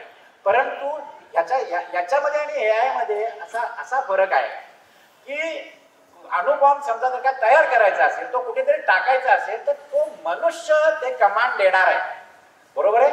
आता आर्टिफिशियल इंटेलिजन्स एजंटिक सिस्टीम नावाचा एक प्रकार आहे. हे एजंट म्हणजे काय असतं माहितीये का? हे एजंट स्वतः विचार करू शकतात, आपल्या आसमंताची टेहळणी करू शकतात, विचार करू शकतात आणि सर्वात महत्वाचं म्हणजे स्वतः त्याच्यावर निर्णय घेऊ शकतात. याचाच अर्थ असा की निर्णय घेण्याची क्षमता आपण मानवाने आपल्या हातून त्या एजंटच्या हातामध्ये दिलेली आहे. ही अतिशय भयंकर गोष्ट आहे. आणि ह्याच्यामधून काय पुढे निर्माण होईल याचं कारण काय? या कितीही जरी आपण जरी काळजी घेतली की कायदे कानून केले तरी ह्या सिस्टीम्स इतक्या पॉवरफुल आणि इतक्या शक्तिमान आणि इतक्या क्लिष्ट आहेत की एखाद वेळेला भयंकर मोठा अपघात होऊ शकतो. टेस्लाच्या कार्स आहेत, त्या ऑटोनॉमस कार्स आहेत, त्या स्वतः गाडी चालवू शकतात. ह्या कार्सनी सुद्धा अगणित अपघात केलेले आहेत. हे आपण लक्षात ठेवलं पाहिजे. Thank you sir. इथे ह्याला जोडून मी मगाशी जो मुद्दा मांडला होता तो मी परत एकदा अंडरलाईन करीन की माणूस हा निसर्गात जसं तुम्हीच म्हणालात की उत्क्रांत झालेला प्राणी आहे. आणि आत्ता जे आपली होमोसेपियन्स ही जी रेस आहे, ही होमोसेपियन्स रेस ही इतर अनेक माणसांसारख्या जसं होमो इरेक्टस बरोबर फाईट करून सर्वायवल आपण केलेलं आहे. तर ही जी कृत्रिम बुद्धिमत्ता निर्माण होतीये ही परत हा मुद्दा नक्कीच वादाचा आहे. आणि आय बेग टू डिफर की एक जी मानवाची नैसर्गिक प्रेरणा आहे की आपल्याला ह्याच्यात तगून राहायचं आहे, आपल्या प्रजातीला जे धोके उत्पन्न होत आहेत. कारण कृत्रिम बुद्धिमत्ता किती झाली तरी ती मुळात आभासी आहे. आसमंताचं जे नॉलेज त्याला होणार आहे किंवा जी जाणीव मी मगाशी म्हटलं की कॉन्शियसनेस, ह्युमन कॉन्शियसनेस जो आहे तो कृत्रिम बुद्धिमत्तेमध्ये येण्याची शक्यता कितपत आहे ह्याच्याबद्दल माझ्या मनात एक फिजिसिस्ट म्हणून नक्कीच हे आहे. कारण जे आपले मूलभूत विज्ञानाचे नियम आहेत की आपल्या ह्या जगाचं परसेप्शनच एरनस आहे की आपले अनसर्टन्टी प्रिन्सिपलमुळे वगैरे आपल्या सगळ्या मेजरमेंटवरती, आपल्या सगळ्याच ह्याच्यावरती एक बंधन आहे. आपल्या ह्या जगाचं परसेप्शन आपल्या 5 ह्याच्यावरती आहे. तर हा जो झगडा होईल भविष्यात, आज 100 वर्षांनी होईल, लवकरही होईल एखाद वेळेस, तर ह्याच्यामध्ये कृत्रिम बुद्धिमत्ता जोपर्यंत आपल्याला जाणीवेच्या बाबतीत हरवू शकत नाही तोपर्यंत काळा दिवस येऊ शकतो. पण माझं त्याच्यापुढे जाऊन असं म्हणणं आहे की आता समजा माझा असा एक अनुभव आला की मी बँकेचे व्यवहार करताना सतत फसवली जाते. जसे टेररिस्ट आता अजिबात कुठल्याच प्रकारचं तंत्रज्ञान वापरत नाहीत, कारण ते त्यांच्या अस्तित्वासाठीच धोक्याचं आहे. तसं एक पॉसिबिलिटी अशी आहे की हे सगळं जे तंत्रज्ञान वाढतंय आणि ज्याचा जसा जसा धोका वाढेल तसं तसं लोक एखाद वेळेस ते वापरणं बंदही करतील, की जसं काही लोकांनी आता सोशल मीडियामध्ये वापरणं बंद करून टाकले कारण त्याचा त्रास होतोय. तर हा काळा दिवस काही असा अचानक कालपर्यंत नव्हता आणि आज आला डूम्सडे असा येणार नाहीये.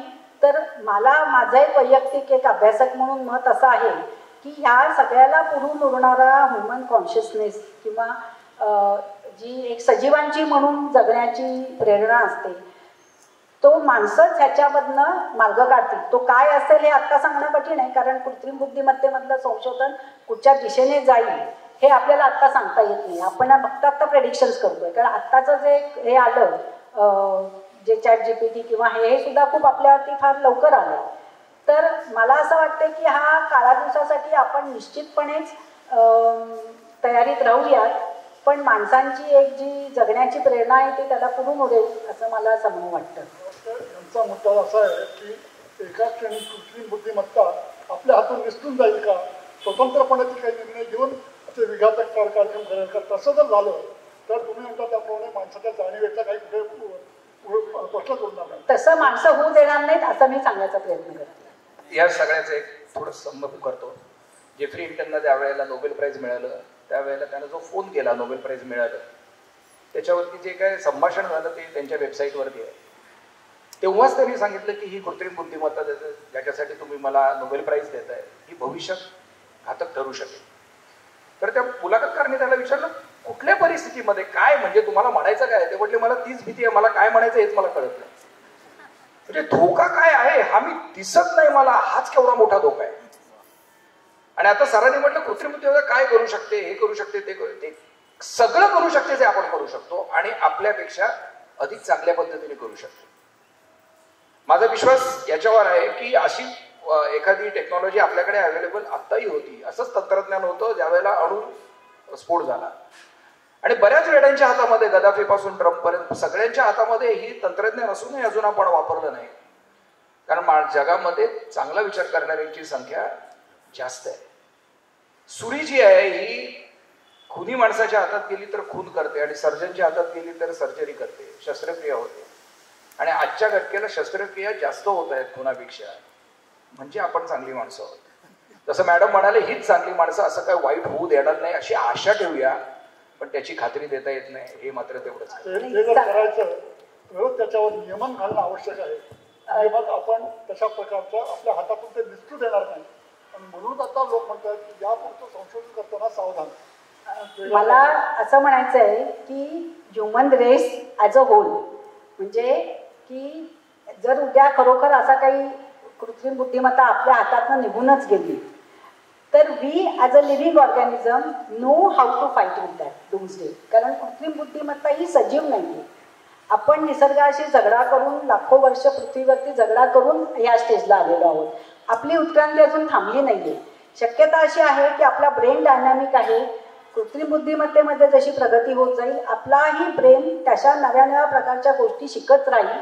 आणि म्हणजे माझा ठाम ह्या गोष्टीवरती विश्वास आहे की ब्रेन डायनॅमिक्समुळे आपल्या एक कॉन्शियसनेसमुळे आपली प्रजाती टिकून राहण्यासाठी म्हणून जे करायला लागणार आहे ती एखादा माणूस असा नाही, आपली पूर्ण होमोसेपियन्स जे पृथ्वीवरती किती आहेत, आपल्या भारतातच 1/6 आहेत त्यातले, ते सगळे मिळून हा एक ऑटोमॅटिक होईल. ही गोष्ट कोणी ठरवून करणार नाही असा माझा एक उत्क्रांतीवादाचा जो काय मी अभ्यास केला आहे त्याच्यावरनं मला असं हे एक वाटतंय की अलीकडे असं जरा बरेच भय घातलं जातं की नाहीसे होतील, ती मला शक्यता कमी वाटते. याच्यावर मला दोन गोष्टी बोलाव्याशा वाटतात. एक म्हणजे अणुयुद्ध किंवा अणुशक्तीचा चांगले आणि वाईट हे दोन्ही उपयोग आहेत, परंतु मानवजातीने अणुबॉम्बचा उपयोग केलेला आहे. म्हणजे असं काही नाही आहे की त्याचे जे भयंकर परिणाम जे होऊ शकतात हे माहीत असून सुद्धा अमेरिकेने 2दा अणुशक्तीचा वापर केलेला आहे. आता दुसरी गोष्ट आपण जाणीव, कॉन्शियसनेस म्हणजे जाणीव, आपल्याला प्रत्येक वेळा आपण जाणीव म्हणजे काय तसं म्हटलं तर बुद्धिमत्ता म्हणजे काय असा प्रश्न जर का पडत असेल तर जाणीव म्हणजे काय हा सुद्धा प्रश्न आहे. जाणीव म्हणजे काय, प्रत्येकाला आपण काय आहोत, आपलं आसमंत काय आहे, मी काय आहे, आपले अवयव कुठे आहेत या सगळ्याची जाणीव असते, कॉन्शियसनेस असतो. आता गंमत अशी असा कॉन्शियसनेस आर्टिफिशियल इंटेलिजन्स कृत्रिम बुद्धिमत्ता प्रणालीकडे आहे का नाही ह्याच्यावर खूप मोठं विचार मंथन चालू आहे. आता मी जेफ्री हिंटन यांचं उदाहरण देतो. त्यांचं म्हणणं असं आहे की आपण मानव जसं मला जाणीव आहे असं म्हणतो, कदाचित तशी जाणीव या सिस्टीम्सना नसेल, परंतु एक निराळ्या प्रकारची जाणीव आत्ताच्या कृत्रिम बुद्धिमत्ता प्रणालीला आहे असं त्यांचं ठाम मत आहे. याचं कारण ते असं म्हणतात की अहो त्यांच्याकडे निरीक्षण शक्ती आहे. तुम्ही समजा का सेन्सर दिले तर त्यांच्याकडे निरीक्षण शक्ती आहे, त्यांच्याकडे विचार शक्ती आहे, नाही म्हटलं तरी विचार तज्ञ प्रणाली आहे, त्या विचार करू शकतात किंवा चॅट जीपीटी.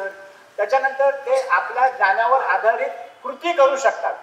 म्हणजे ह्या ज्या सगळ्या क्वालिटीज आहेत किंवा या प्रॉपर्टीज आहेत ह्या निश्चितपणे त्यांना काही प्रमाणामध्ये कॉन्शियसनेस या प्रणालीकडे आहे असं दर्शवतात. हे संजीव तांबे म्हणत नाही, हे जॉफ्री हिंटन नोबेल पारितोषिक विजेते म्हणतायत. फार अनेक आणखी मुद्दे आहेत, त्यांचा विचार करायला हवा. त्याकडे वेळ जाऊन म्हणे 2 महत्त्वाच्या मुद्द्यांकडे मी आता बोलतो. पहिली गोष्ट म्हणजे जसं ॲलन ट्युरिंगचा तुम्ही उल्लेख केला, त्यातून मग पलीकडे जे आहे ते मशीन बोलतोय आपल्याबरोबर का माणूस बोलतोय हे ओळखण्याची क्षमता असते. तसंच अशी काही टेस्ट आहे का की ज्यामध्ये आपल्याला आपल्याची कृत्रिम बुद्धिमत्ता धारण केलेली व्यक्ती बोलते का माणूस बोलतोय हे ओळखता येईल. ती नैसर्गिक बुद्धिमत्ता आहे का कृत्रिम बुद्धिमत्ता आहे हे ओळखता येईल. की मुळातच ना माझं मत असं आहे की कृत्रिम बुद्धिमत्ता हीच रिॲक्शनवरती आहे. ह्याची सुरुवातच ॲलन ट्युरिंग टेस्टनी झाली की माझ्या समोर बसलेली व्यक्ती आहे ती माणूस आहे का कम्प्युटर माझ्याशी बोलतोय हे डिफरन्शिएट कृत्रिम बुद्धिमत्तेला करता येते की नाही.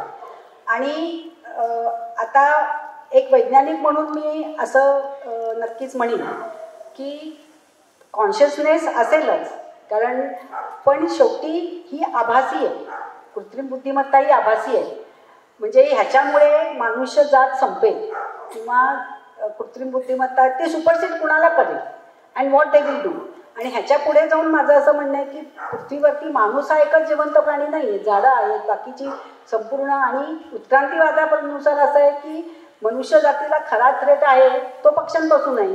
दे need only 1 biological incidence so that they can overtake us. मग त्या पक्ष्यांना जे काही वेगळ्या प्रकारच्या बुद्धिमत्ता आहेत ज्या माणसांमध्ये नाही आहेत त्या कृत्रिम बुद्धिमत्तेमध्ये येतील का? तर ह्या माझ्या मते की हे कॉन्शियस असतील किंवा नसतील हा आपण फार पुढचा विचार करतोय. माझा प्रश्न वेगळा आहे की आपल्याशी संवाद साधतोय तो नाही ही अशा प्रकारची काही टेस्ट आहे का हा माझा प्रश्न आहे. अशा प्रकारची कुठलीही टेस्ट नाही. आणि अशी टेस्ट जर असेल आणि त्याच्यामध्ये ती कृत्रिम बुद्धिमत्ता फेल होत असेल तर ती कृत्रिम बुद्धिमत्ता परिपक्व झालेली नाही. म्हणजे शिकते पण उद्या शिकणार, परवा शिकणार आहे, काही काळाने ती बेमालूमपणे माणसासारखी वागणार, तेव्हा आपण त्याला म्हणणार की ही आता परिपक्व झाली. ती शिकते हाच सर्वात महत्वाचा मुद्दा आहे. जसा माणूस अनुभवाने शिकतो तशी कृत्रिम बुद्धिमत्ता शिकते. तिला फसवलं तर त्या फसवणूक शिकते आणि पुढच्या वेळेला फसत नाही. एक शेवटचा प्रश्न अतिशय महत्वाचा की कृत्रिम बुद्धिमत्ता तंत्रज्ञान विकसित करण्यामध्ये किंवा त्याचा वापर करण्यामध्ये, उत्तम वापर करण्यामध्ये आपला देश आज कुठे आहे?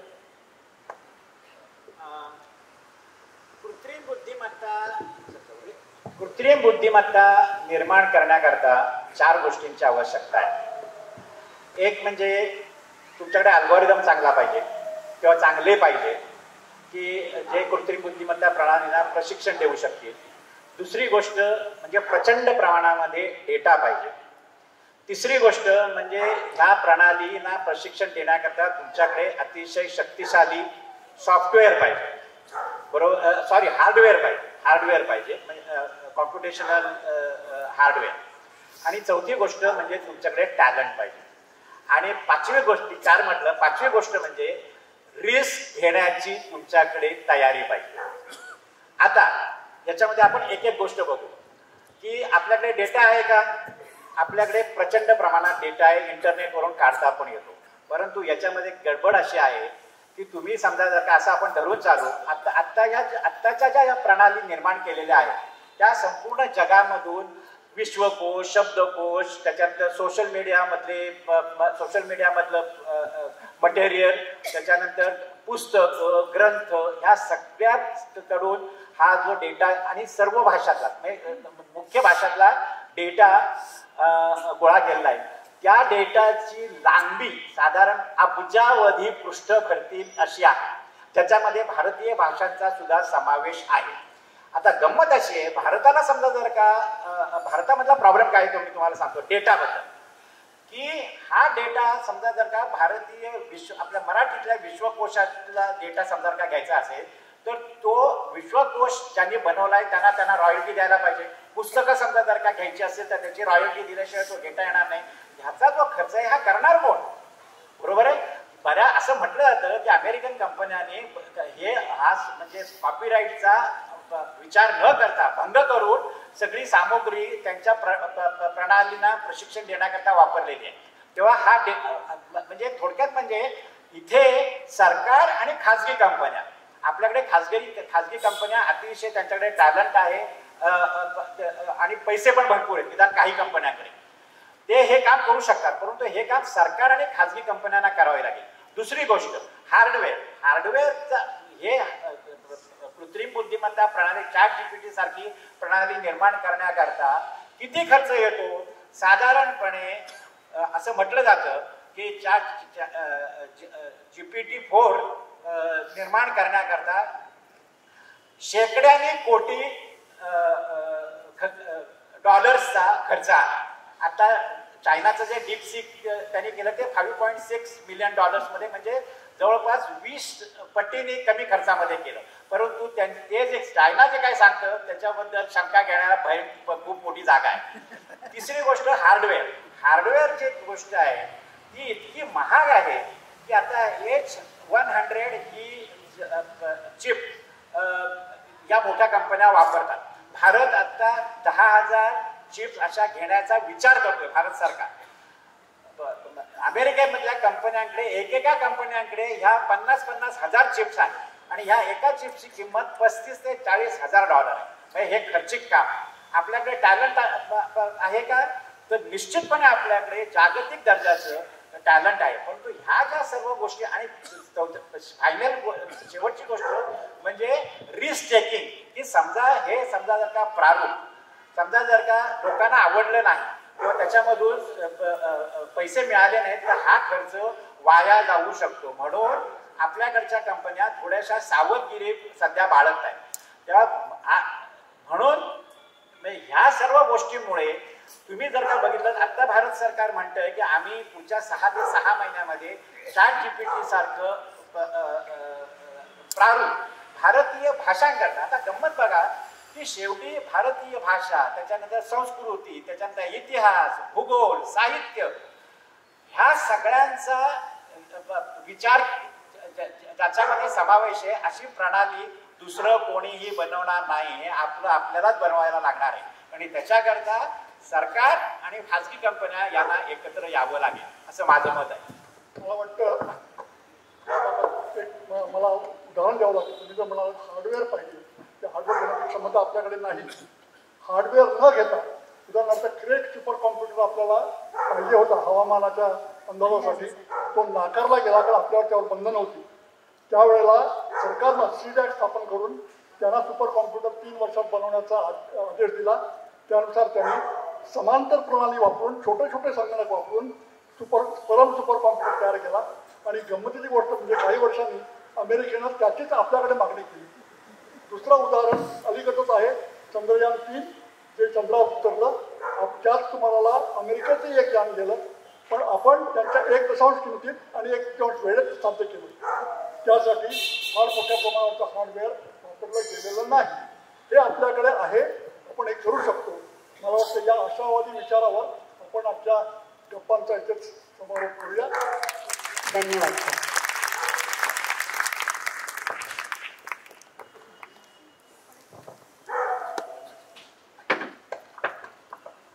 धन्यवाद. गप्पा खूप छान रंगल्या आहेत. पण आजचा विषय असा आहे की माझ्या मते इथे बऱ्याच लोकांच्या मनामध्ये प्रश्नही असतील. तर आज आपण काही प्रश्न घेऊया. 5 प्रश्न घेऊ टोटल. चालतील? आहे वेळ तेवढा? हां. पहिला प्रश्न बेनिफिट ऑफ ॲडव्हान्टेज म्हणजे मीच घेतो. हो नाही मी प्रश्न विचारतो. आपण असं म्हणतो की संस्कृत ही कोडिंगसाठी सगळ्यात उत्तम लँग्वेज आहे. आपण असं म्हणतो की बायनरी लँग्वेज मधला एक आकड्याचा शोध आपल्याकडेच लागला. पण मग डीपसीक आपल्या इथनं का नाही गेलं?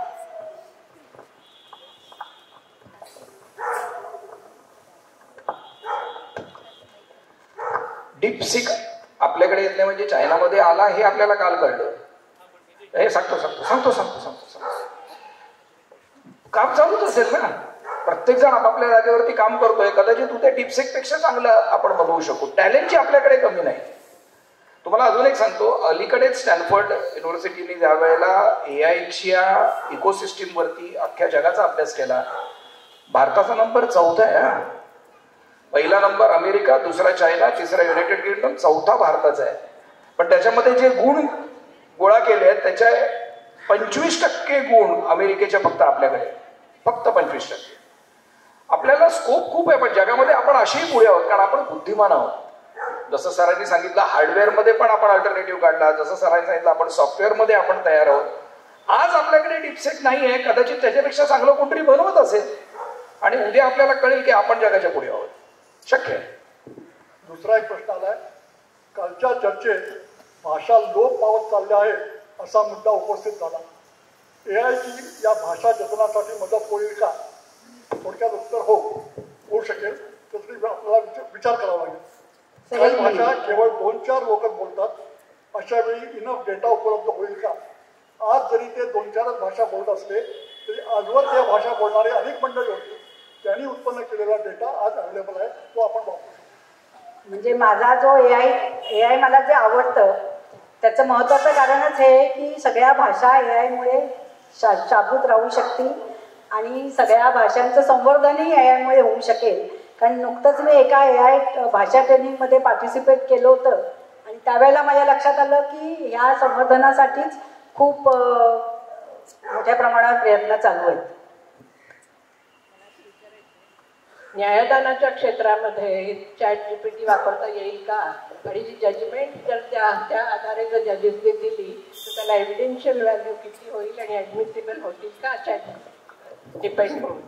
दुसरा जो प्रश्न आहे, एव्हिडेन्शियल व्हॅल्यू किती असेल हे चॅटजीपीटी नाही ठरवू शकत. ते तुमची संसदच ठरवू शकेल. त्यांना कायदे काम कसे करावे लागतील. न्यायदानात त्याचा उपयोग होऊ शकेल का?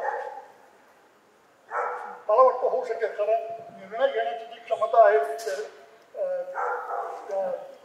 जर फॅक्ट सगळे फीड केले तर सरळ जजमेंट येईल का? त्याच्या प्रचंड प्रमाणावरची माहिती गोळा करून त्याचं विश्लेषण करून त्याचं सार काढणं जर पद्धतीला शक्य होतं तर हे करणं शक्य आहे.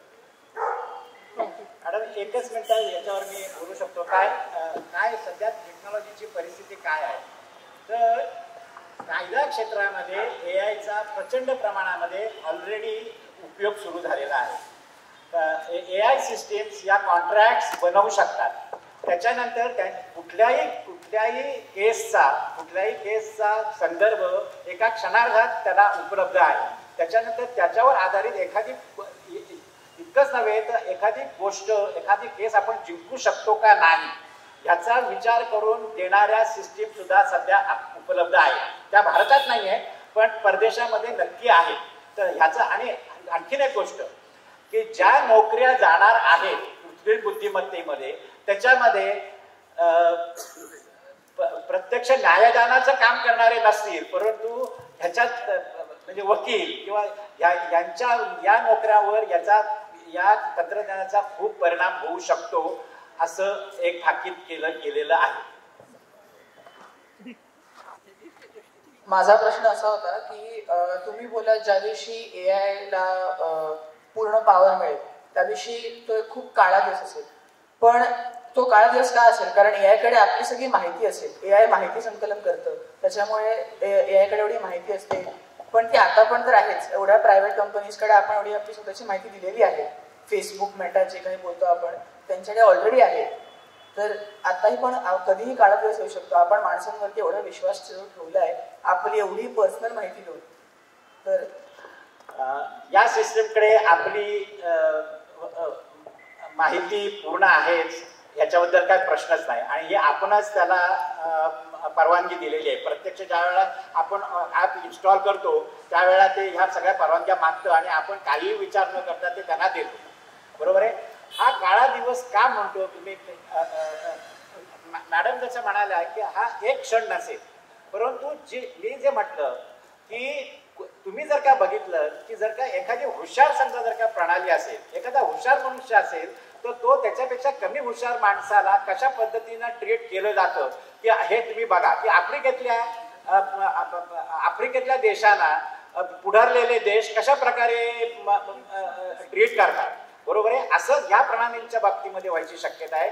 आणि एक आणखीन आहे की एकदा समजा जर का मानवापेक्षा हुशार समजा का प्रणाली निर्माण झाली तर ती फक्त तेवढ्यावर थांबणार नाहीये की तिच्याकडे अशी एक क्षमता असेल की तिच्यापेक्षा आणखी हुशार कार्यक्षम प्रणाली निर्माण करण्याची क्षमता तिच्याकडे असणार आहे. आलं का लक्षामध्ये? त्यात आणि ह्याच्यामध्ये असं म्हटलं जातं की एक युनिव्हर्सल बेसिक इन्कम नावाचा एक कन्सेप्ट आहे की इतक्या नोकऱ्या जाणार आहेत की शेवटी सरकार म्हणेल की आम्ही तुम्हाला नोकऱ्या देऊ शकत नाही, तर आम्ही चक्क तुम्हाला युनिव्हर्सल बेसिक म्हणजे प्रत्येक कुटुंबाला किंवा प्रत्येक व्यक्तीला काही पैसे देऊ. आता ते पैसे कुठनं आणणार हे काही त्याचा खुलासा आत्ता तरी झालेला नाहीये, पण इतक्या प्रमाणामध्ये ह्याचा परिणाम होऊ शकतो भविष्यामध्ये. एक शेवटचा प्रश्न. उपप्रश्न तुम्ही नंतर खाली उतरले. हॅलो. एआयमुळे समाजाची प्रोडक्टिव्हिटी खूप वाढणार आहे. म्हणजे सर्व इन्फॉर्मेशन टेक्नॉलॉजीमध्ये म्हणा का ॲग्रिकल्चर म्हणा का प्रोडक्शनमध्ये, आणि overall production overall services generated will is very high, but manpower requirement will not there. That's why that universal basic income is coming here. Why they want to create universal basic income? Because people, their services produce and products produce are much higher than compared to people labor use for them. For this why the UBI is going to. प्रश्न आला लक्षात. असं आहे, आपण आशावादी आहोत की निराशावादी आहोत याच्यावर हे अवलंबून राहील. जेव्हा संगणक आला त्यावेळेला अशीच भीती निर्माण झाली होती की आता आपल्याला काही काम उरणार नाही, सगळ्यांच्या नोकऱ्या जातील. पण दुसऱ्या प्रकारच्या नोकऱ्या निर्माण झाल्या. मगाशी मॅडमनी उल्लेख केला होता की एक चॅटजीपीटीवर चॅटजीपीटी नाही, एआय बेस्ड एक प्लॅटफॉर्म आहे की जो सुधा मूर्ती इव्हन ते शक्तिकांत दास वगैरे ह्यांचे व्हिडिओज आणि ते इतके बेमालूम वाटतात ते व्हिडिओज, आणि त्याच्यातनं बरेच लोक फसलेली आहेत. पण तो जो काही प्लॅटफॉर्म आहे आणि त्याच्यात त्यांनी असं त्या व्हिडिओमध्ये सांगितलंय की आज तुम्ही फक्त 20,000 किंवा 30,000 गुंतवा, त्याच्यानंतर तुमचे 2 दिवसात ते 40,000 होतील, एका दिवसात अजून एका आठवड्यात 1 लाख होतील वगैरे असं आहे. आणि ह्याला बरेच लोक बळी पडतायत. पण ते बऱ्याच लोकांकडनं असंही कळलंय की तो रिअल प्लॅटफॉर्मही आहे किंवा it is giving the real results. आणि माझा प्रश्न हा आहे की हे जे काही एआय प्लॅटफॉर्म किंवा ह्याचं जे काही आता सगळीकडे जे ऑनलाईन ह्याच्यात येत आहे, जाहिरात येत आहे, ते त्याच्यात काही तथ्य आहे? म्हणजे हे रिअल आहे का हे फेक आहे? याच्याबद्दल काही माहिती आहे का? हे फेक आणि रिअल मध्येच डिफरन्शिएट करता येत नाही. सोपं सोल्युशन हे आहे की ते मेटा प्लॅटफॉर्म तुम्ही बघणं बंद करा.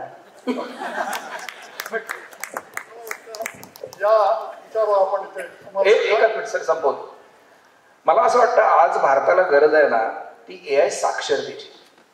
आपल्याला हे कळायची गरज आहे की हे एआय होऊ शकतं याच्यावर विश्वास नको ठेवूया बस. म्हणजे हा जो काय एक प्रयत्न आहे ना हा एआय साक्षरतेचा आहे. सगळ्या लोकांपर्यंत एआयची ताकद आणि एआयच्या मर्यादा आजच्या पोचल्या पाहिजे. एआय म्हणजे काय हे कळलं पाहिजे आणि आजच्या मर्यादा कदाचित उद्या राहणार नाहीत याची जाणीव असली पाहिजे. कोणीही तुम्हाला भेटलं, सरांनी मगाशी विषय काढला नाही तो, माझा आवाजात तुम्हाला फोन येऊ शकतो. तुम्ही फोन केला तर मी पोलीस ऑफिसरच्या ड्रेसमध्ये दिसू शकतो. त्यावेळेला तुमच्या मनामध्ये शंकेची पाल चुकली पाहिजे, काहीतरी गडबड आहे.